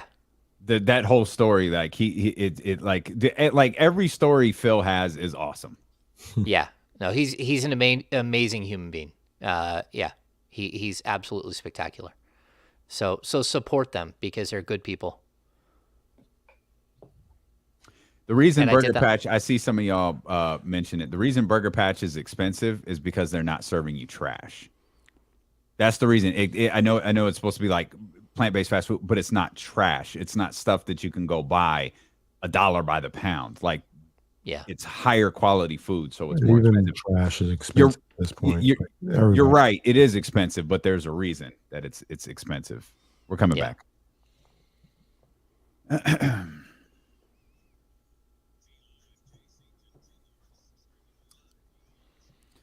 Steelo and KC brought to you by McQueen and the Violet Fog, the smoothest gin in the world, handcrafted in Brazil. Might need some McQueen. Yeah, I just wanted to bring the end of that commercial conversation on the stream to the air real quick. Mm-hmm. Even trash is expensive. Like, trust me. And I would be, guilty of eating trash every now and then. And I'm like, I'm never doing this again. I thought this was supposed to be cheaper than eating healthier. No, it's all expensive right now. So you might as well just eat healthy. I totally agree. I mean, McDonald's is so expensive. They're out of control. Like it's fully out of control. Like I paid $30 for like 3 breakfast meals the other day. Mm-hmm. That was my breaking point about a year ago, James, with the breakfast. That was it. I've done it. I got a household of 3 right now. And I went to McDonald's to go get breakfast and it came out to 30. I said, what am I doing here? What are we doing? I can go somewhere else and spend $30. I used to get you because you were a little cheaper, a little more convenient. Now you're just as much. I can go to IHOP. You could make breakfast for the family for less than that. And that's what I ain't gonna lie to you. I ain't got McDonald's breakfast since that day. I said, no, I'm not doing this, man. It's $30 for 3 people. No, not doing it. McDonald's breakfast broke Kenny. Wow. They killed Kenny. They indeed, and the Kings have killed their fan base. And I think one of the reasons, I'm gonna ask you this, and I feel like we've talked a lot about it this week, but we've talked about it for weeks. There's so much. We were talking a little bit during the commercial break about the Knicks game and how truly bad it was, and we don't need to relive it. We all know how bad it was. But we're all under the belief that this team needs to get better defensively. All right, cool. Like that sounds simple, right? Sacramento Kings need to get better defensively. James, how does this Kings team get better defensively? And I'm not even talking about over the course of the next 16 games. I'm talking about next year. I'm talking about in the years to come. How does this team that has been so awful for the last 3 years suddenly become better on one end of the floor? Well, number one, you're going to have a lot of new players, and you already do have a lot of new players. Mm-hmm. Number two, I think Alvin Gentry and much of his staff has 15 games left. Yeah. So you're going to need to change the identity there, and bring in different players. And I don't have anything against Alvin. I think Alvin's been put in one of the most difficult situations possible, to take on a team that had already quit on a head coach that they liked and kept saying that they wanted him to keep his job, and they still quit on him. That's just really, really tough. Then you have a major change over in the middle of the season where half your players are gone. So I'm not going to heap a bunch of negativity on Alvin Gentry. I just, you had a task and it didn't get done. And at the end of the day, I think this is a results business. And I would be very surprised if the Kings came back with the same exact coaching staff that they have this year. And so, a lot of this is, it's structural. It's like defensive acumen. It's, scheme. This is, I think, the fourth quote unquote defensive coordinator in 4 years for the Kings. Although, let's see, Dave Yeager's staff didn't have what they called a defensive coordinator, but they have had three in the Walton/Gentry era. Mhm. And that's just not conducive to success. I think that's the biggest thing, that changing coaches all the time, it doesn't work. Like we've seen it so many times. I think I rattled off the other day on the podcast with Brendan, like the 11 coaches since Rick Adelman, and it's crazy. Mm-hmm. 11 coaches in 16 years, that's a recipe for disaster, and it's what bad franchises do. And the Kings are a bad franchise. Let's not fool ourselves. I'm not going to tell you. I'm not going to lie to you, people. I'm always. I try to be intellectually honest with you, and I'm not going to try to pull the wool over your eyes here and say something different. This is a mess, and you lose 16 consecutive seasons because of, instability, and everyone wants consistency, right? That's the buzzy word of the year, for this team. Well, there is no consistency with coaches, with players, with ideas. There's no consistency at all, and that this is what you get when you continuously change things all the time. And to say that, I still think more changes are coming. I don't think we're done with changes, but I do think that Monty McNair, in my opinion, a lot of people disagree with me. When you make that Sabonis move, I think that bought him the right to hire his own coach. And if that's Alvin Gentry, that's fine. If that's who he thinks is the right coach to carry this team forward, then he'll be judged on that at the appropriate time. Mm-hmm. But I do think he's earned the right to be able to hire his own coach, Alvin or anyone else. I'm still tripping off the notion, the concept, the reality that these guys quit on a coach that they liked and wanted to keep their job. That's just, come on, man. That might be a first in NBA history. No, we like him. We don't want him fired. He's not the problem. And they clearly just did not lock in. We ain't listening to him. We just said we liked him. Every one of them, every single game, though. Again, Brendan and I have these conversations on the pod. This season has been PhD level craziness. In order to go through this season and be part of the media, you're sitting here trying to figure out, this is not, it's not high school, basketball 101 or like lower division college course or upper division college. This isn't even a master's course. This is flat out PhD course. That you're sitting here watching things that don't happen, that are just like, they don't make any sense. And you're asking questions to a coach that is a dead man walking, and Luke Walton, without any questions. Everyone in the room knows he's a dead man walking. And like, how do you write the stories every single day about his players having his back and all this? How do you ask questions when it's not him? It's not you, it's them. It's them. It's them who won't step up. And so this has been like a really, really interesting season to be on the beat. And it's so much different than almost any other season, just because I've said it so many times. This team should not have been this bad. They didn't have to be good, but they didn't have to be this bad. I mean, this group might not win 30 games. That's such a shame. That's a slogan. Sacramento King. I can see it outside the Golden One Center. The Sacramento Kings. They didn't have to be this bad. Yep. I need to put that on a T-shirt. Sacramento Kings. That's such a shame. Yeah. These new shirts will inevitably wind up on the kingsbeat.com or DeloandCasey.com. Take a look. Well, let's stick with that for a minute. How did we get here? Like, how did it get this bad? Like, how did things fall apart this way to where they, even if they underperformed a little, they absolutely underperformed what most of us thought they were going to do this year. Yeah, I think it comes down to like so many combinations of issues. We've talked about it here again. Like I'll tell everybody, like the Kings could have made the playoffs, in 2015. They could have made it in 2019. There all of these near misses that this franchise has had, where just bad things happen. Like this specific season is kind of like a microcosm of all those things. I think management thought they had enough to compete. And we're holding on to a couple of aces in the sleeve so they can go and make some monstrous move that for a long time looked like wasn't going to happen. That move happened, and it was Domantas Sabonis, but by the time he made the move, it was way too late, right? And so you basically threw away the first 60 games of the season to make a move. I think that not making that move led to a couple of players being in that locker room that did not want to be in that locker room, and another group of players that didn't like that there were players in their locker room that did not want to be in that locker room. And so I think that was part of it. I think everyone knew that Luke Walton was on a short leash, and anytime a coach gets fired, everyone knows that, when a coach gets fired, that all bets are off.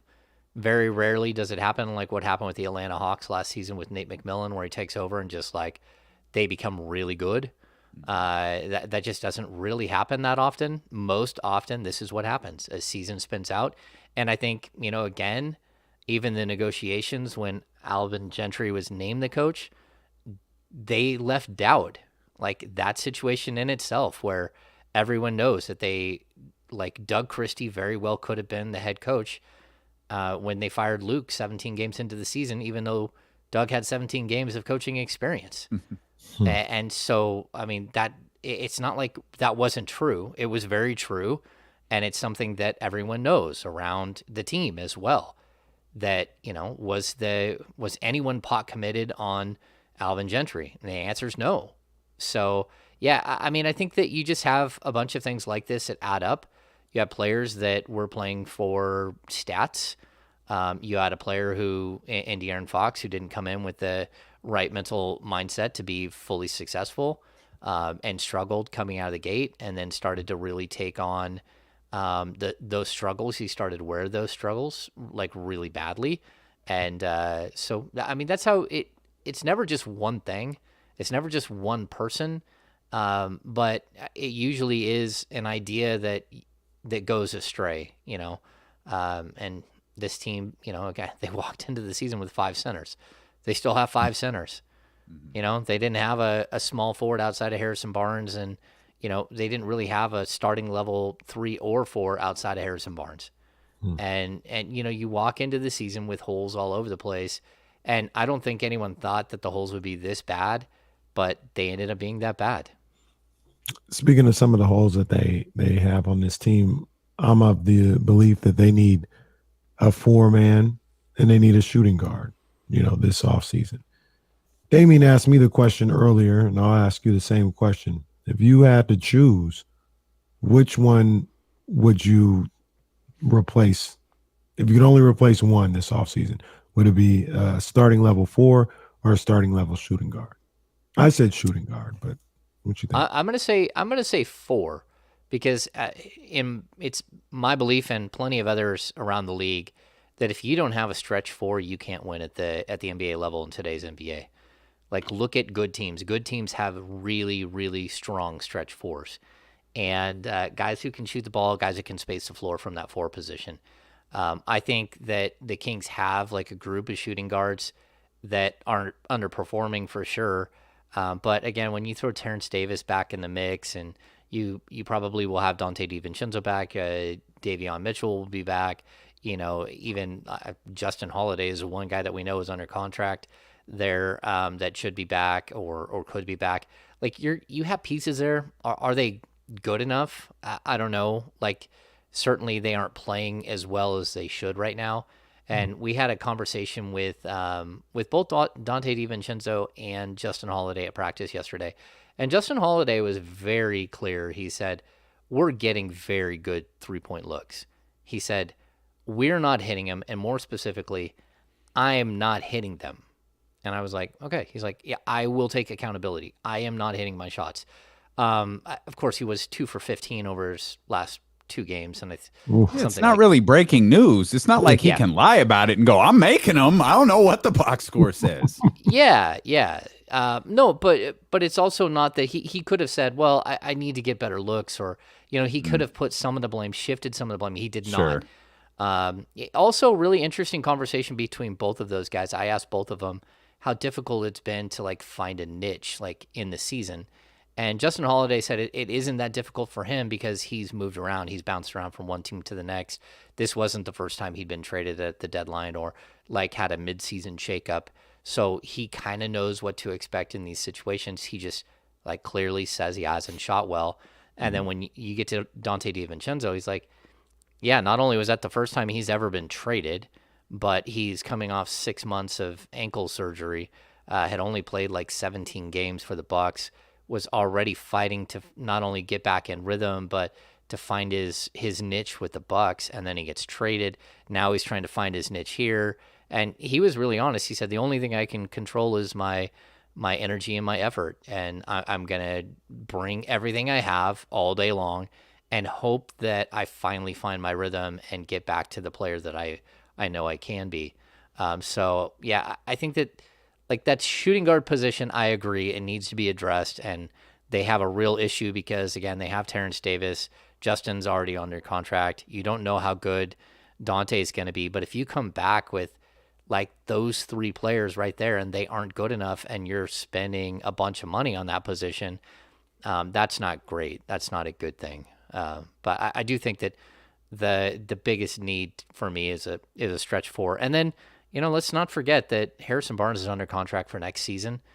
Like, you need a long-term answer at the 3 as well. And so you're going to have to, if that's Harrison, that's fine. Lock him up, give him an extension if he'll take one. But they still are looking at the potential for a major hole there in the next offseason, or even at the deadline, or they could do all kinds of things this offseason. You're listening to D-Lo and KC along with 1320 Kings insider James Ham here on ESPN 1320 KIFM West Sacramento, KRXQ HD2 Sacramento, an Odyssey station, and driven by Lasher's Elk Grove Dodge as we get ready for the Kings and the Nuggets tonight at the Golden One Center. Let's stick with those 2 guards there for a minute. You talked about Justin Holiday and Dante DiVincenzo. We've seen Alvin Gentry tinker with the lineup quite a bit throughout the season, but he seems to have stopped. Despite the fact that Justin Holiday continues to miss shots, and Dante DiVincenzo, he says, provides a great spark off the bench. Why has he not made a change there? Why has he not continued to tinker with the 2 and 4 spot? Maybe not so much the 4 spot. I don't know what you could do with it, but the 2, there's several options there that he just doesn't seem to touch. Yeah, I mean, I think we're going to see something different here in the final 15 games. We might not see something different tonight, but I think it is a little bit complex with Dante DiVincenzo. You really do want to see him play alongside De'Aaron Fox. You want to see if that combination is real, at least for my book. That I want to see that. I want to know if they could be a starting backcourt, and I don't know the answer to that because they're not playing enough. That is the closing lineup. And, I don't know if you guys have seen the stats. Someone floated the stats out there, one of the Kings fans, about Dante DiVincenzo as a catch and shoot 3-point shooter versus off the dribble. And it's something like 48% as a catch and shoot guy and 11% off the dribble. And just with the Kings. And it's a super small sample size. But he needs to play off the ball a lot, in my opinion. And then every once in a while he can do his cut to the basket thing, or his break down the defense and feed somebody. Like, he does have a really nice skill set, but I like him as a catch and shoot shooter and then as a defensive disruptor. That's what I kind of feel. And as a rebounding phenom. Those are things that I think he can bring to the table. At some point, you have to give it a shot, in my opinion. I cannot imagine going through the end of this season without having him start, at least 8 to 10 games. But the other problem that you have, if you're the Kings, is he's a restricted free agent at the end of the year. And how much ammunition do you want to give a player and his agent coming into contract negotiations this summer? You control the value of Dante DiVincenzo at this point.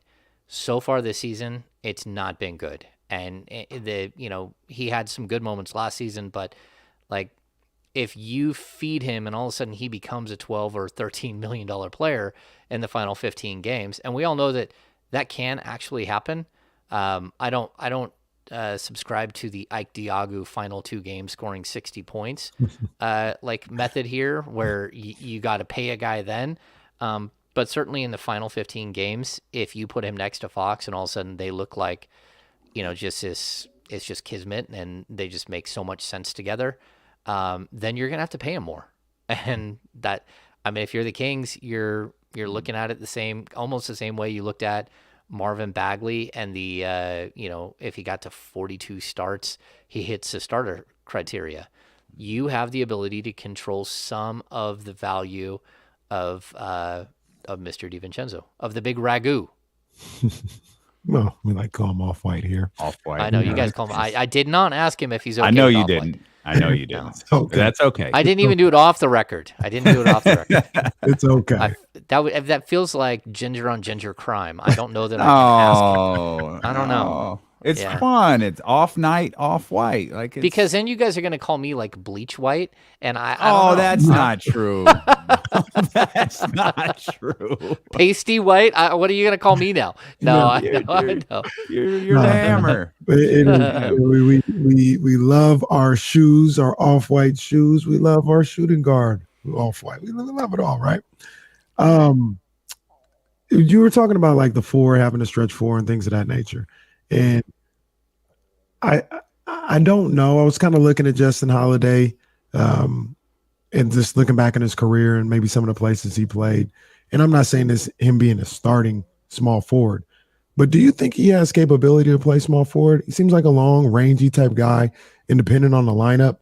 Maybe he's your 3, and then you have Harrison at the 4 every now and then. I wouldn't want that as this is the starting lineup I do every night. But in certain situations, putting Harrison at that stretch 4 spot. Yeah, I definitely think that like both he and DiVincenzo have that length and athleticism that could, in the modern NBA, play a 2-3, like a true natural wing position. It's not going to work when you got, when you're going up against Kevin Durant or even like a Michael Porter Jr. Yeah. But there are a lot of big small forwards in the league now.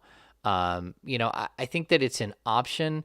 It's not like, again, the Kings did it with Bogdan Bogdanovic. I don't think it's like the best option, but in a league where everyone is switching and guarding different people all the time, I do think that it's playing 3 guard sets is something they'll go back to, and I think they'll go back to it very specifically because they have Sabonis and they can run the offense through one guy as like your big. You can even go a 4-guard set with Sabonis.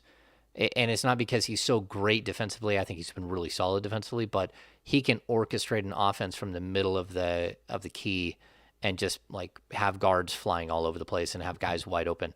But the only way that works is if guys are hitting shots.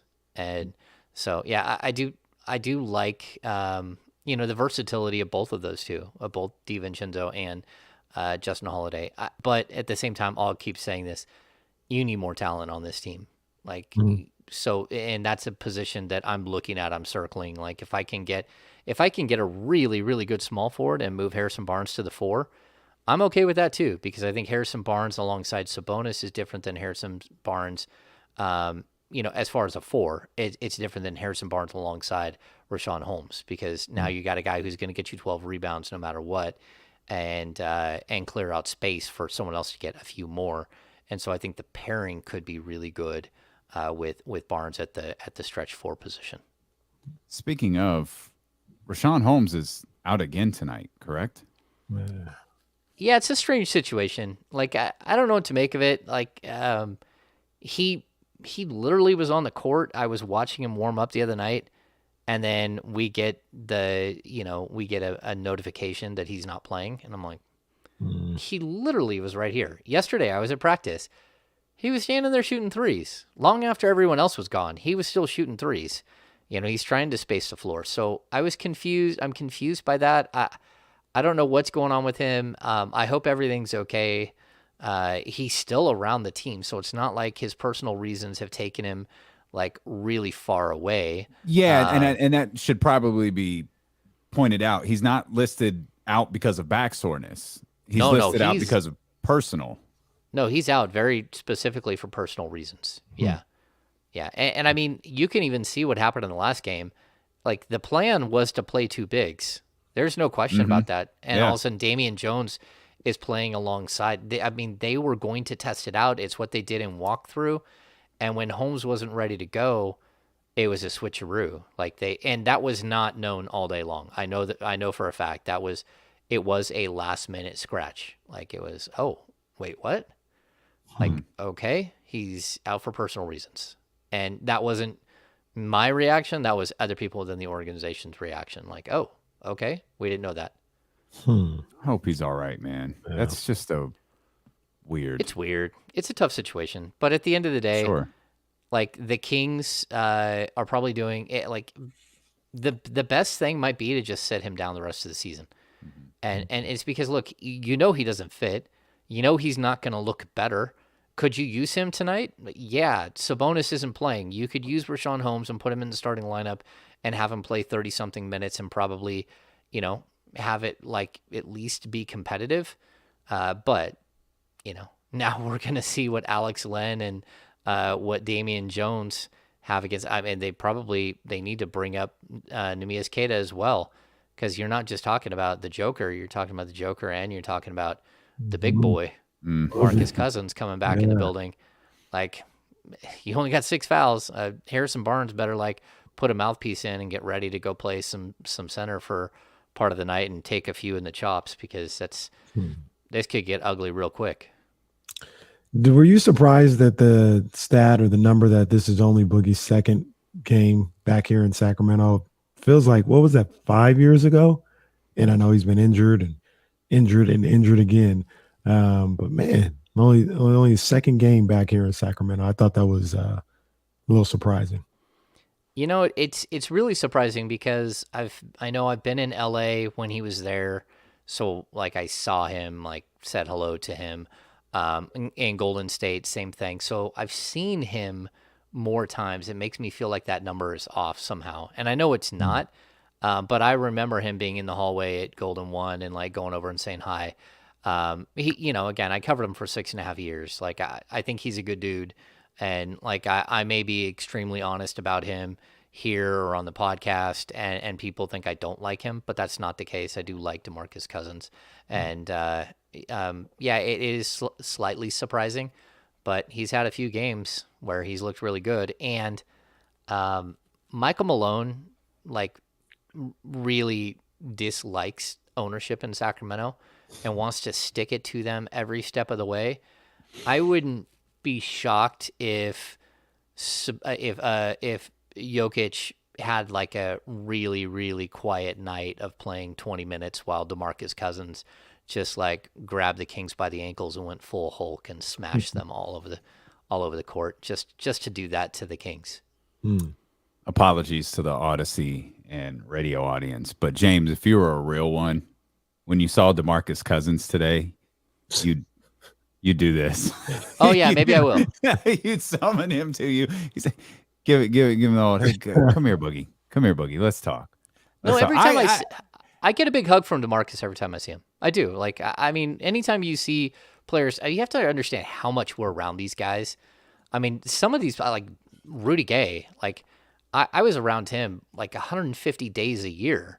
Like a lot. You're around these guys a lot. So like when you see these guys, you miss them, you know? I explained it. It's very strange. It's very similar to like when you're in school and all of a sudden you show up on like a Monday and someone moved away over the weekend. You're like, wait, they're gone and we don't get to see them anymore.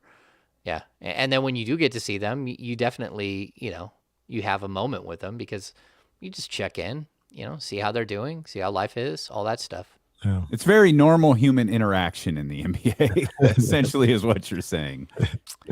It is normal. It's abnormal because of who they are and who you are and what, you know, the fact that I have to write about him all the time and I have to talk about him all the time on television and on podcasts. But, you know, it's still like you build a relationship with these guys. They aren't your friends, but they're also more than like acquaintances. Like, yeah.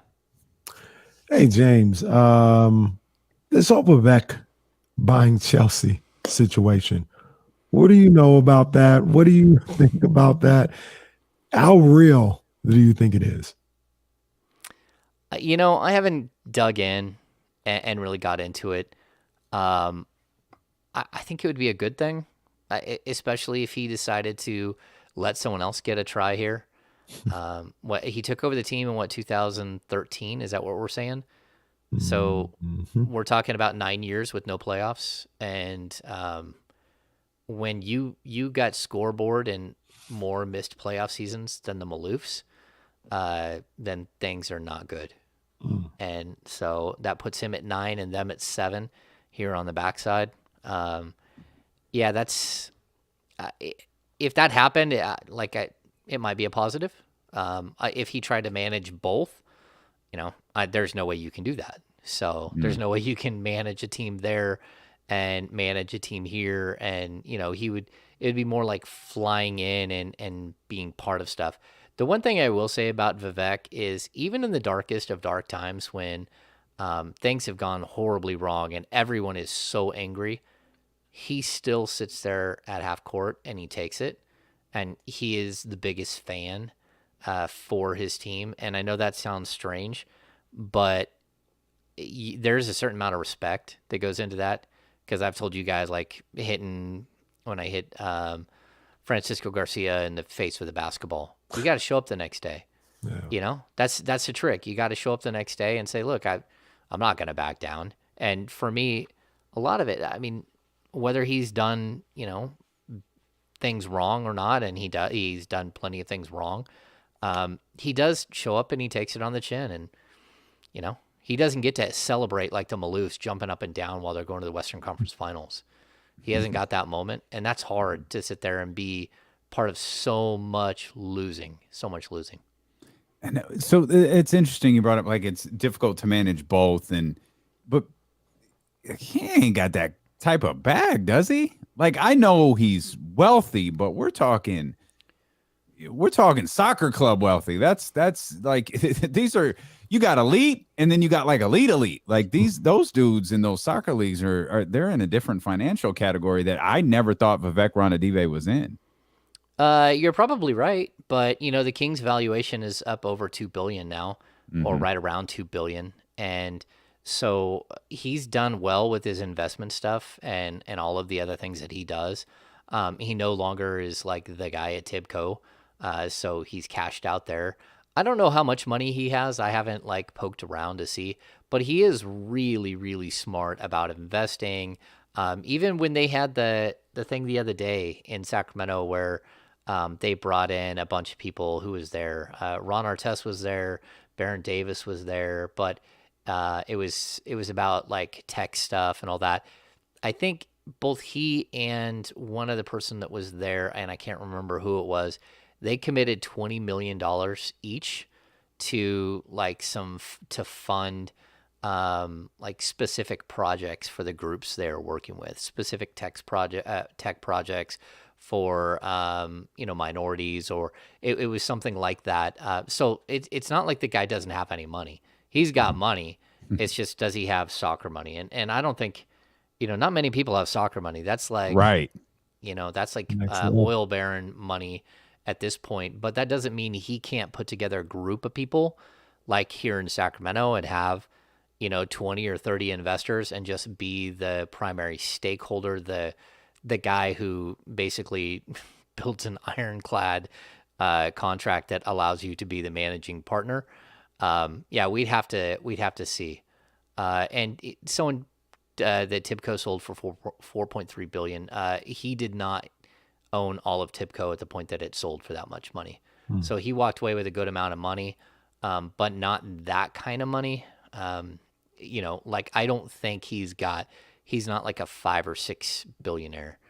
Like he's not that rich. So he's definitely, and like if you follow soccer at all, like their player contracts, it's not, we always hear about the transfer money, but that's not what a player makes. Those players make crazy money. Like I think, wasn't it Messi was making, like he almost bankrupted the team he was on and they had to trade him to PSG, which I watched this morning. But it was something like he was making $250 million a year or something. Like it's something crazy.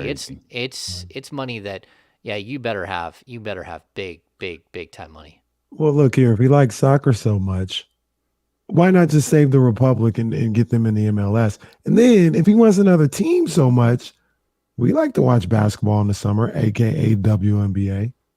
There's other things you can do with your money, Vivek, if you want to own other sports teams. I got suggestions. Let your boy KC. I'll push you in the right direction. There you go. In exchange for some courtside seats and some center pitch tickets, like Kenny will give you all the free game you need. Yeah, there's a story with the Republic that I'm not going to get into that I've been told. So maybe that's one of those off the record. It's March. When's the next one? So we do have that. So the Kings beat off the record with the Kings beat part 4, or let's see, no, off the record with the Kings beat virtual happy hour part 4, infectious disease control. Oh my God. It is scheduled for March 24th. Oh my! From 5:30 to 7:30, starring Scott Moak. Oh, okay. Which, if you don't know Scott Moak and the infectious disease control story, it's pretty spectacular. Okay. Oh, that's fun. They're never boring names, though. That's for sure. No, I like to extend the name out as long as possible. That's fun. I did enjoy finding Jerry. I thought that was humorous. Jerry told some great stories on that one. Yep. 24th is a ways away. Let's take a quick peek here. From now until the infectious disease virtual happy hour presented by the Kings beat, I just changed the name for you there. Yeah, there you go. The Sacramento Kings will play the Nuggets, the Jazz, the Bulls, the Bucks. They'll play the Celtics. They'll play the Suns. They'll also play the Pacers, which I'm sure no one's interested in at all. There's a game, and that's it. That's the lineup. You're doing this happy hour the day after the Pacers game. That's extraordinary of you, my friend. That is absolutely incredible. Well, I like to do them on Thursdays, but the week before is St. Patrick's Day. Yeah, and I'm not. We like a good turnout. Yeah. That's a tough stretch of games leading into that happy hour, man. Yeah, but you know what? The Suns were the Sunday game after the Celtics. Jeez. That's what the happy hour is about, though. It's not about what's happening today. It's about, talking about stories of old, digging into some of the great stories of the King. I mean, Scott Moak's had a front row for Yeah. 2 decades of like what coaches say, what players do, all that stuff. Like he literally sees everything and hears everything. Good stuff. Absolutely. The biggest Kings fans in the world who pay for premium content from the premium journalist who covers the team is not going to want to talk about the game the night before. They're not going to want to talk about the Kings and the Pacers. That is mighty. That is you said you weren't a hot take guy. Hammer, that's a hot take right there, buddy. I mean, James is just going to start the we might mention Tyrese Halliburton. James is going to start the happy hour. All right, guys, let's take you back to 1996 here and talk about God knows what. Don't let something happen in that game. Like, somebody go off. Oh man. Well, yeah. That's going to be something, boy. And it's in Indiana too. It's not here. We'll have to wait for the return. Tyrese Halliburton returns to the way everybody's been talking about Tyrese since the trade. If it's not Tyrese Halliburton returns to Sacramento on Thursday night on TNT, it was all a lie. Hey, that's what Michael Malone will tell you every single time we see Michael Malone. He said, "You would think I was Red Auerbach the way people talk about me in Sacramento." He's like, I was young. I barely won any games. He's like, people just thought people think that Tyrese Halliburton can walk on water. And you just look at Michael Malone and say, Mike, what's that tell you? Like, what does that tell you? Ham, you got to get on the road, man. Thanks for hanging out with us. As always, we will see you Friday. No game Friday. We can hang out and talk some ball with James Ham. James, we appreciate you. We'll be following everything on social media tonight, and we'll come back and we'll get you ready for the return of DeMarcus Cousins and the reigning MVP and the Denver Nuggets taking on the Sacramento Kings tonight. That's coming up here on ESPN 1320. Clear. Great stuff, Ham. Awesome. You guys are good? Yeah, buddy. Yeah, buddy. Yeah, I got to get on the road. All right, man. Well, drive safe. Have fun. Yeah, these $5.50 a gallon is driving me bonkers. Dude, we've been talking about this for 3 days now. Like it's nuts. Like and it's not like, I know gas is the most, like everything. You go to the grocery store, everything is more expensive. It is. It's outlandish. I know. Like I've confiscated the Corolla back from my 18-year-old. Like, hey man, just because it gets like 38 miles to the gallon, it's like, at least a trip down only cost me like there and back only cost me like $14 as opposed to, even the van, you're looking at 5 gallons, 4.5 gallons, something like that. Yeah, it's just outrageous. Yeah. So anyway. All right, man. Have a good game tonight. We'll see you. You guys take James. Care. James Ham, the Kings beat. You got to become a subscriber. Scott Mulk strikes me as someone who's a good storyteller, so that should be a really good happy hour. Those are always a lot of fun. I had a Corolla too. Yeah, I had a Corolla too. Corolla was my first car too. 1988. Yeah, Toyota Corolla, I think. Okay. Wow, it's Corolla Club right here, baby. Let's go. Let's go. Yeah, my grandmother's Corolla. Go.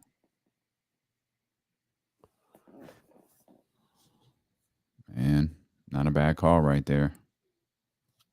Not a bad call. And that's probably true. I'm seriously, man. I'm gonna need my car to have a plug. Yeah, it's time. It's time. But I gotta find the right one. Y'all go, not me, Ash. I'm gonna be away from G1C for a while. Yeah, man, I won't be there either. Kenny's security has been. They were a little harsh on me last time, so I gotta.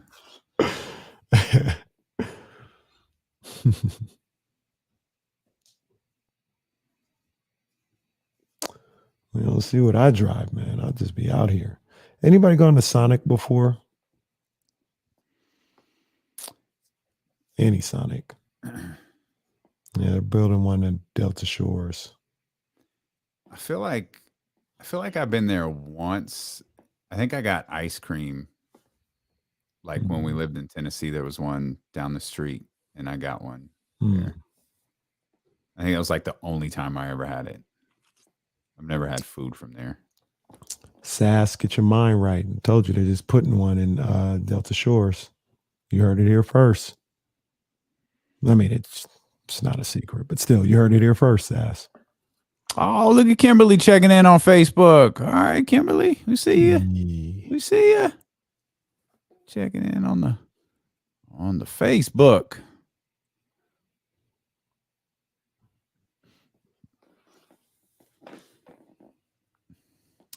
Banana shake sounds offensive.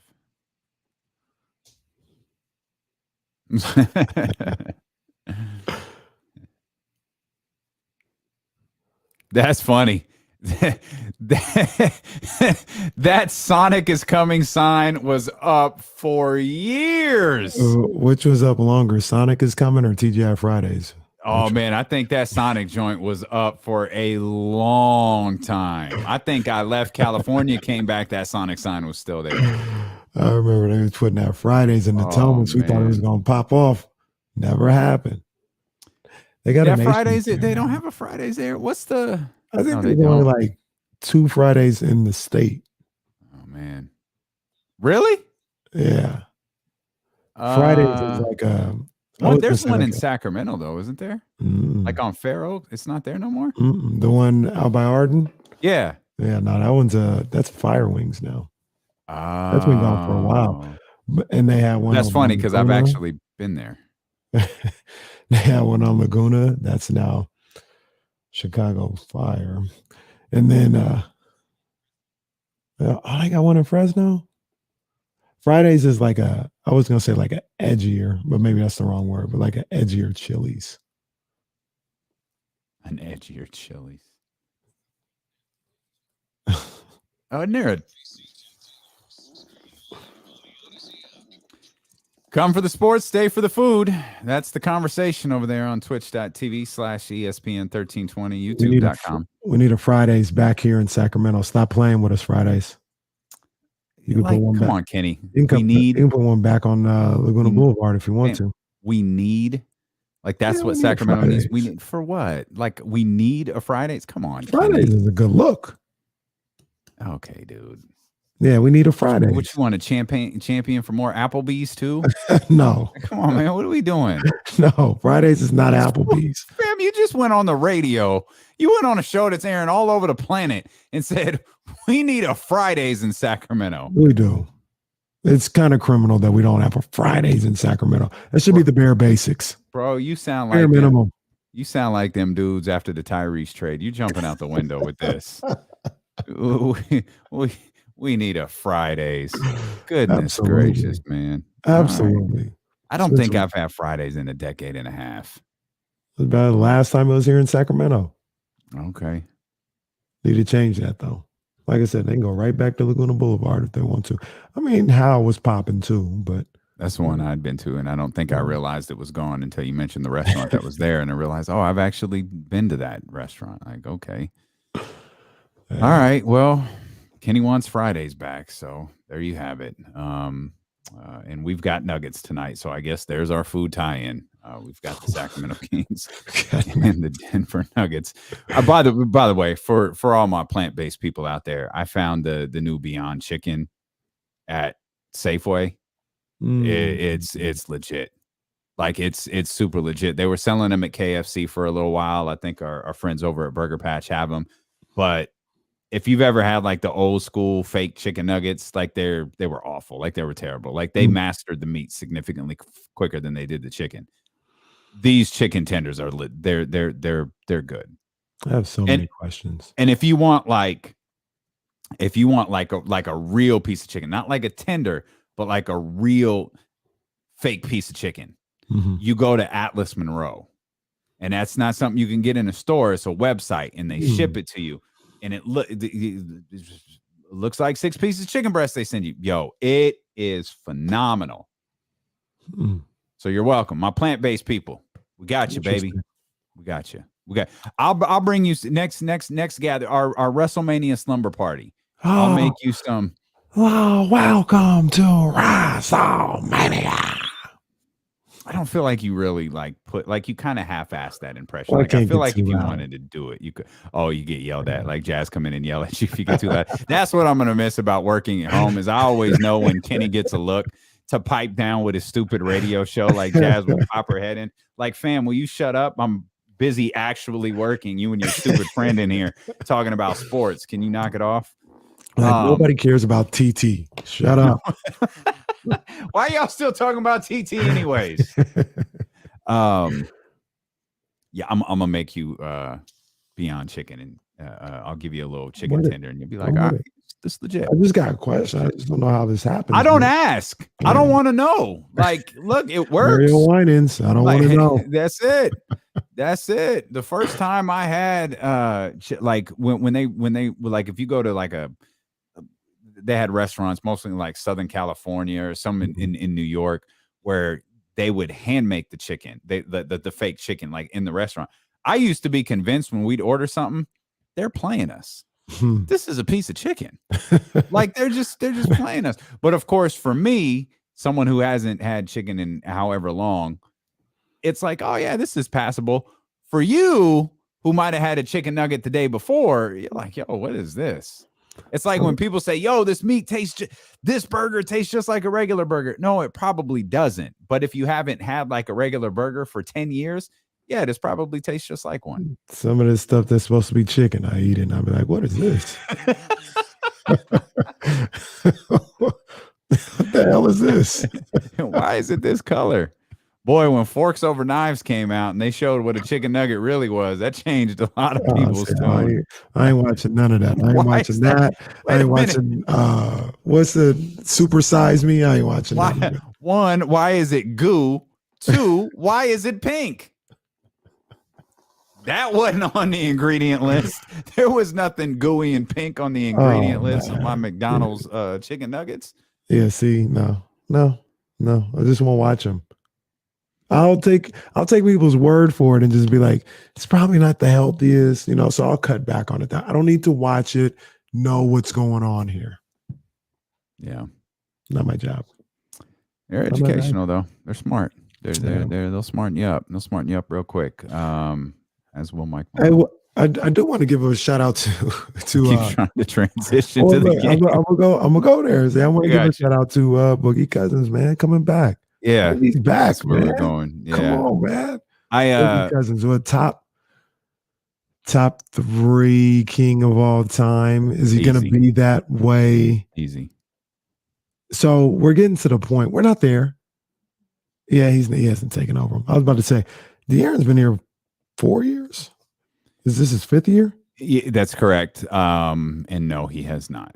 No, he hasn't. He's headed down that same polarizing road though that DeMarcus drove down. Not for any reason. Like with DeMarcus, it was clear why he was so polarizing. Mm-hmm. De'Aaron, I don't get it. No, I don't get why so many people have turned heel on him. And like we would talk about during the year, before the trade deadline times, before he started kind of going off, and he was still playing well then, as we talk about what he did at the first of the year. But it was always like, for me, and I think for you too, it's like, yo, De'Aaron, this ain't good enough, man. You got to play better. Mm-hmm. It was never, this guy's no good. Right. Which is where people are going right now. And I'm like, I don't get it. I don't get that one. Yeah. I mean, I think it's all, and this is what it all boils down to, and what James references regularly. It all just boils down to whether you're talking DeMarcus Cousins or you're talking De'Aaron Fox. You're talking about guys who haven't made it to the playoffs. Like Kobe in here saying, damn, he's top 3 and he never made the playoffs. Yeah, Kobe, like if we made it. First of all, he's not top 3. Second of all, no, he's never made the playoffs. He's not top 3. DeMarcus isn't? Oh, I thought he was talking about Fox. No, I think he's talking about DeMarcus. Okay. Yeah, because but if we made a list of top 5 kings that only made the playoffs, there ain't no point in doing this. Because it's the 5 guys that are still here in some form capacity. Mm-hmm. Even if they just live here, even if it's just Page and Vlad, like it's the same guys over and over again. Like you can't judge the franchise's best players based on who made the playoffs, because that's not even a conversation worth having. Right. DeMarcus Cousins is one of the best players that's ever put on a Kings uniform. So hands down. And, you know, and in a situation like that, I know a lot of people, and not just this conversation, but in the conversations of best and all this other stuff, you confuse best for most accomplished sometimes. Yeah. Like, Page is obviously more accomplished than DeMarcus Cousins. Well, really, just made the playoffs, but you want to say he's more accomplished, fine. Boogie was the better player. Best player, the best player in the franchise history. Thinking about you. I don't know if you want to talk me off this ledge. I'm looking at Jacob's message here. Is Weber first or is Mitch first? Man, I think DeMarcus might be 2. Chris, DeMarcus, and Mitch. I said for a long time. That might be my list. Man. Chris 1, DeMarcus 2, and then Mitch at 3. I said for a long time. Mitch was 2. And Boogie was on his way, but then he left. Yeah. I don't know. We could debate that one. I could debate that with anyone. You know, I have an argument for Mitch being 2, and I have an argument for DeMarcus being 1. I know DeMarcus was on his way to being number 1. He was going to be better than Chris Webber here in Sacramento. Yeah, I agree. He might not have been accomplished as Chris Webber, but he was on his way. I agree. I think I'm alone on that one. Web DMC. No, you're not. Oh, no, there you go. Okay. Web DMC Rock. I'll take that one. I was going to say, I think people be forgetting what Mitch was doing here, man. Not saying you are. I'm just saying people real quick to dismiss Mitch's time here. I don't think Mitch was nasty. I don't think it's I just think he's left out of the romantic part of this team. Mm-hmm. Like the part that everybody loves and romanticizes. Like, I think what they remember most is like the All-Star game.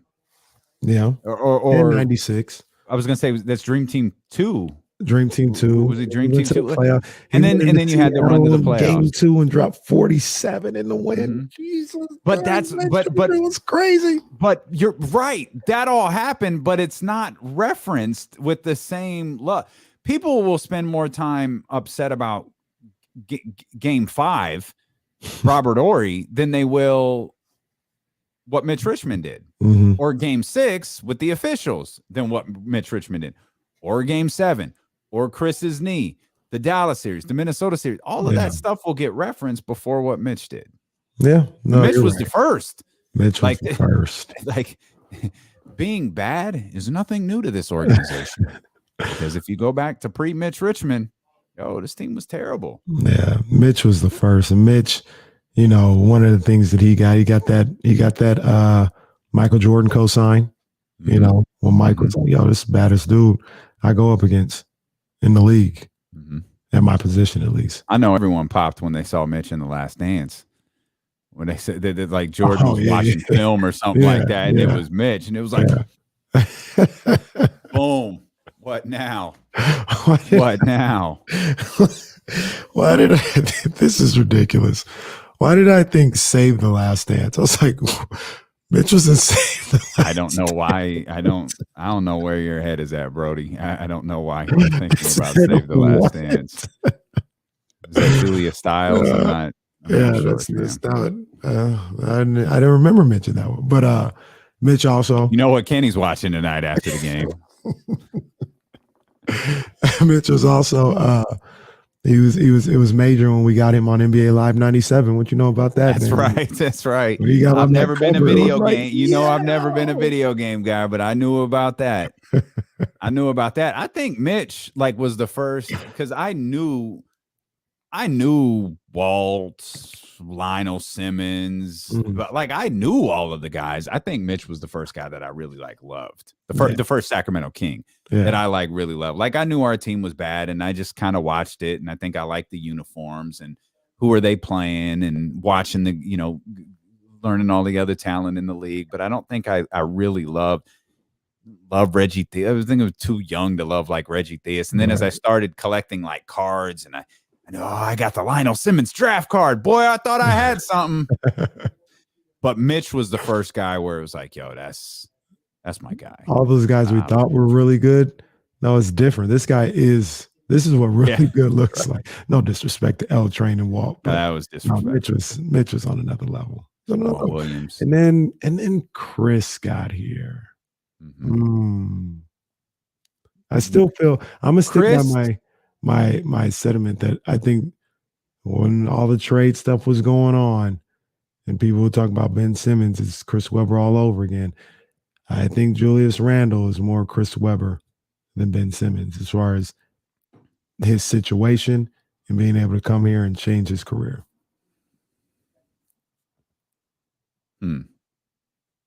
Okay.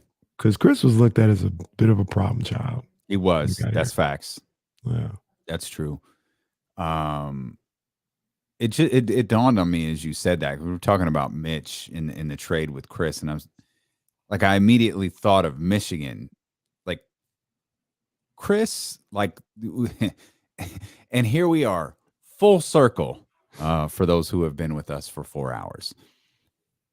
Chris was a true culture changer, right? Like at Michigan, obviously he changed. He didn't just change the culture of Michigan. I think there's a fair point that the Fab Five changed the culture of basketball, period. Yep. Mitch brought, Mitch brought the talent. Chris brought the talent with a level of swag and attitude. And for me at that age, that was more appealing. While I loved Mitch, Chris was my guy.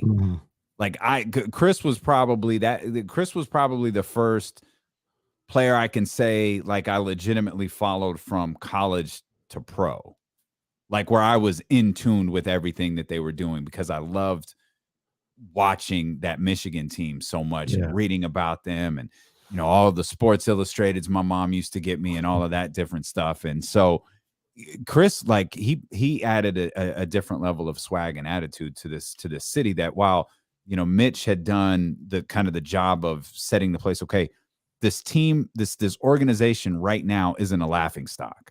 They're better. They're making improvements. Here comes Chris to say, "Thanks, Mitch. We're going to the next level." Like Chris, like Mitch, I don't think, this team. I don't think this team is dancing. If Mitch is here and not Chris, I don't think this team is on the cover of Sports Illustrated if Mitch is here and it's not Chris. Like Chris was important to the culture, to the swag, to the attitude, to like the younger, the younger demographic. Like I think Chris was really important to that. No, for sure. And here's what we do, every 2-3 weeks. We reminisce about, early 2000 teams because they were that special. But when you talk about changing culture, I think it's all we have. We can talk about it's call it what it is. Mid 80s. We can talk about that. But I think it's such a perfect storm because you got, ironically, Fitzy Webb, who says Rick Adelman changed the culture, not Chris. And I think he has a point. The thing that I would also say to both of you guys is it's not a popular opinion to the young Kings fans. I feel like Vlade was the straw that stirs the drink. Vlade was, to me, the crazy guy that I talk about this franchise needs, where he's like, Sacramento's whatever, but I'm here now. This is how we do things. This is how it's going to go. I'm here. It doesn't mean he's the best player, but Vlade was, I don't care what happened before. I don't know. This is how it's going to rock. If you and Fitzy Webb either misheard me, misunderstood me, or we just have different definitions. I'm not talking about the culture of winning and losing. Truth is, I think both of you are wrong. Mitch did that. That's the point I was just trying to lay out. Mitch set the table. You could talk about what Rick Adelman did, and I'm not going to downgrade that, but I think you're misunderstanding what I'm talking about when I say culture. Rick Adelman, they weren't dancing because of Rick Adelman. They weren't on the cover of Sports Illustrated because of Rick Adelman. That is Chris Webber. That's what Chris brought from Michigan. That's what Chris had with him. That not Vlade when he got here, not Peja, not Jay Will, not Mike, not Doug. Yeah, that's where I'll disagree. No, All right. I Well, think then Jay you'd Will- be wrong. It wouldn't I be think you. I think Jay Will has just as No. much to do with it as anything. No. The passing, No. the greatest show on court, Yes, there's no doubt they all played a part. the They all coolness, played a the part. swag factor. Jay That- Will. Chris set the tone for that.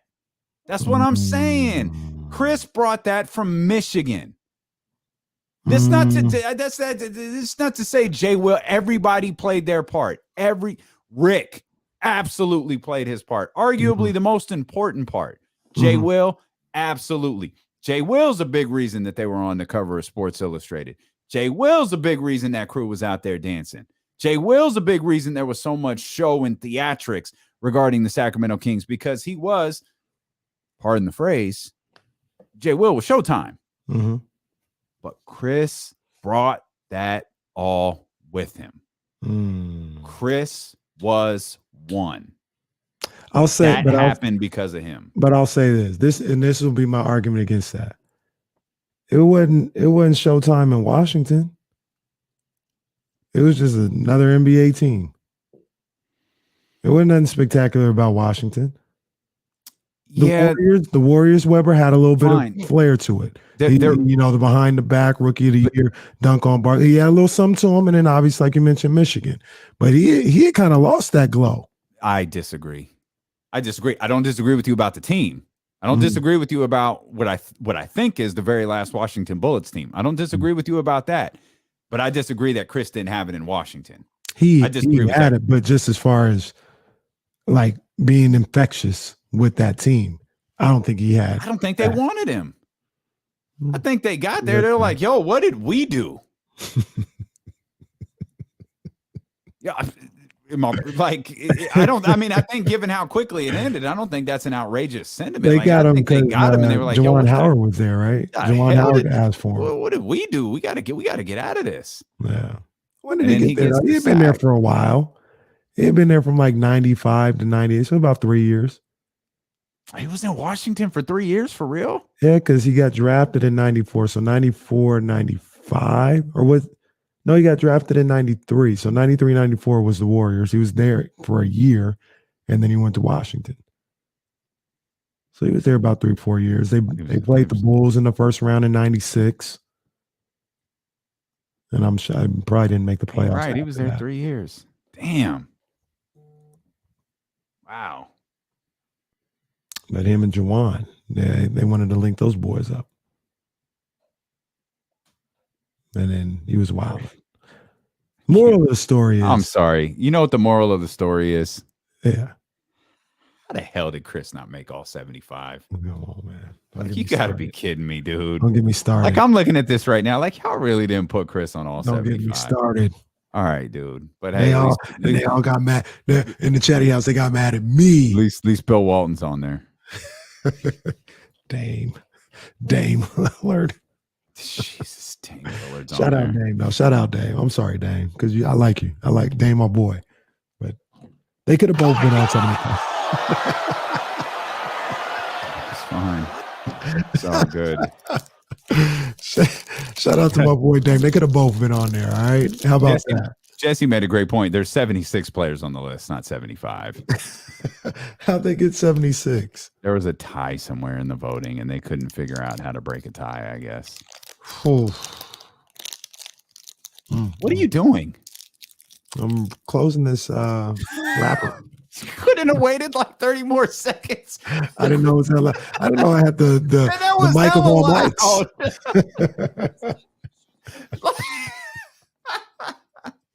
My bad. My mistake. Right. Eat me. All right, it's the Nuggets and the Kings tonight. We'll recap whatever happens. No Domantas Sabonis, he's suspended. But plenty of DeMarcus Cousins, man. Is anybody going to step up? I mean, it's just don't. So wait a minute. Damien Jones is starting. Not only is Damien Jones starting, Alex Len getting some run tonight. Yeah, he's got to. Because there's no Rashawn Holmes. There's no Domantas Sabonis. He's got to. Do your thing, Dame Jones. Come on, baby. Oh, by the way, this is big news to say for the last thing to say. Do some Mo tomorrow. Oh, the bag has been delivered. The bag has been delivered. Deuce and Mo will be with go. us tomorrow. We hope you will too. Have a great rest of your day. We'll see you tomorrow at noon on Sacramento's #1 sports station.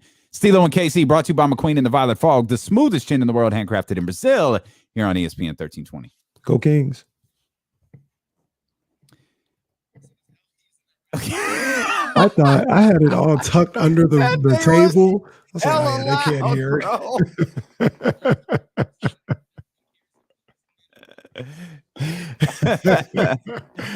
Under the table. I was like, yeah, you just need to fold this up real quick. Is Cato with the squad? Is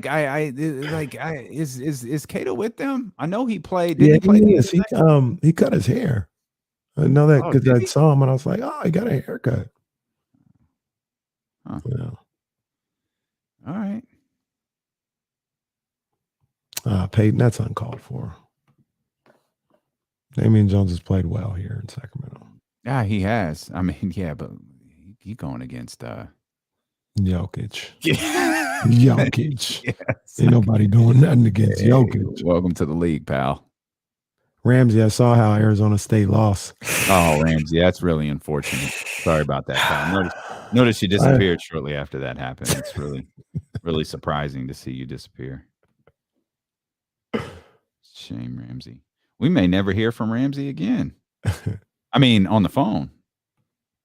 Ain't no baseball for Ramsey to talk about. We ain't talking hockey.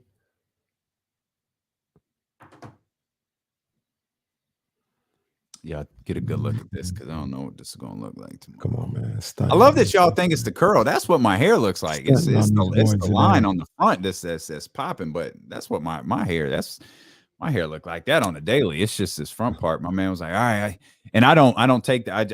I tell barbers like, hey, you know, here's what I'm looking for. I'm not gonna walk you through this, man. You're the artist. I don't need to see the mirror at the end. Just you know what to do. And he's like, yo, I got you. If you don't like this, here's what we do. I took a look. I was like, oh, my man. Came through in the clutch. Again, it's probably going to look different tomorrow.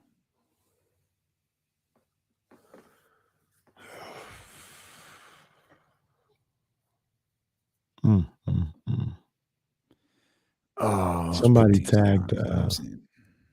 tagged me in a fake Schefter tweet.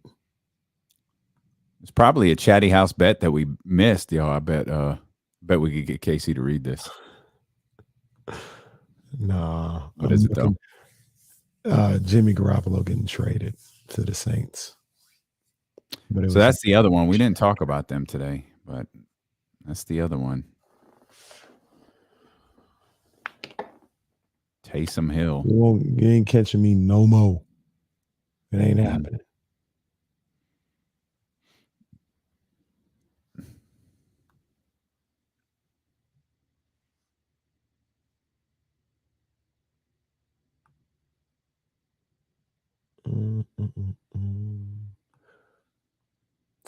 Have you seen Chet Holmgren play?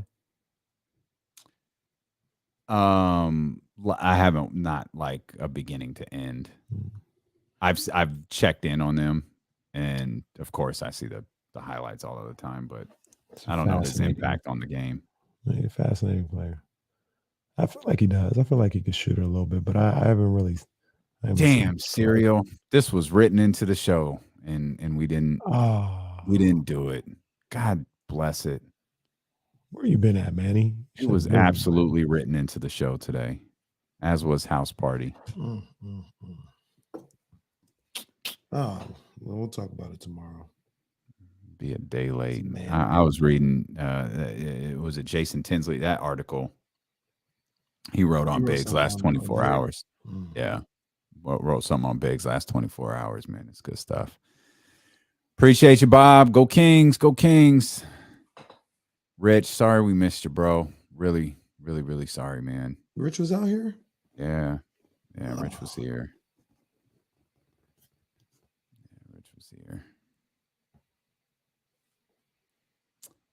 All right, we got those timestamps in. Nice. I retweeted it, Manny. Getting lower. I retweeted it. It's on my Twitter page. Not only are we getting higher, it's getting lower over there. Oh my God. That'll put some butts in the seats. Oh no.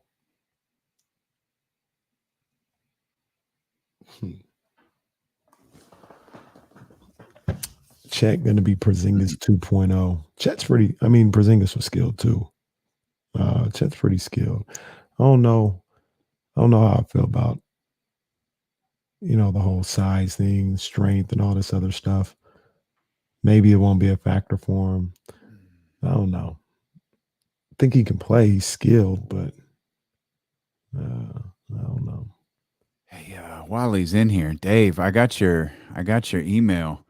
You think we could do something with that? You think we could do something with that purple Lux that you made? I'm calling it purple Lux, assuming that you know exactly what I'm talking about. But Dave got us a new little addition to our springwear line, and I think that could be a nice little purple Lux logo on its own. Yeah, I just seen it just now.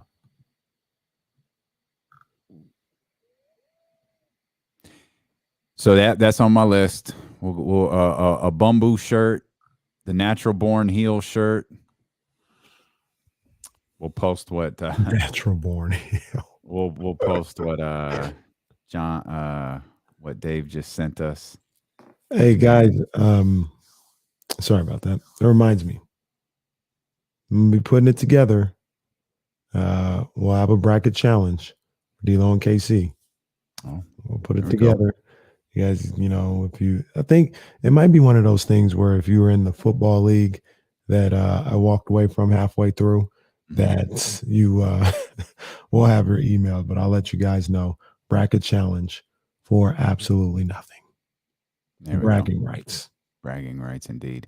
Yes, Anthony. We have made it to where all of the shirts are the same material. Super, super comfortable. Super comfortable. All of the t-shirts are the same material, and now all of the hoodies are the same material too. So the one downside is the stuff takes a little bit longer to get to you, but we think the quality is a little bit higher. Yeah. I can't lie, dude. I have not figured that app out yet. Every time I mess around with trying to make a video, every time I tap the screen, I got the same outfit on. It just doesn't work. Same outfit on. Yeah. All right, let's Coach Kenny. Let's let Coach Kenny go. Yeah, man. Mondays and Wednesdays. We'll watch some ball tonight. We'll be back here tomorrow. We appreciate you guys. As always, hit the thumbs up before you go. Hit the subscribe buttons before you go. And just be back here tomorrow. Deuce and Mo. And Olivia can't be with us tomorrow, so we'll work something out. But yeah, we'll see you guys tomorrow. Okay.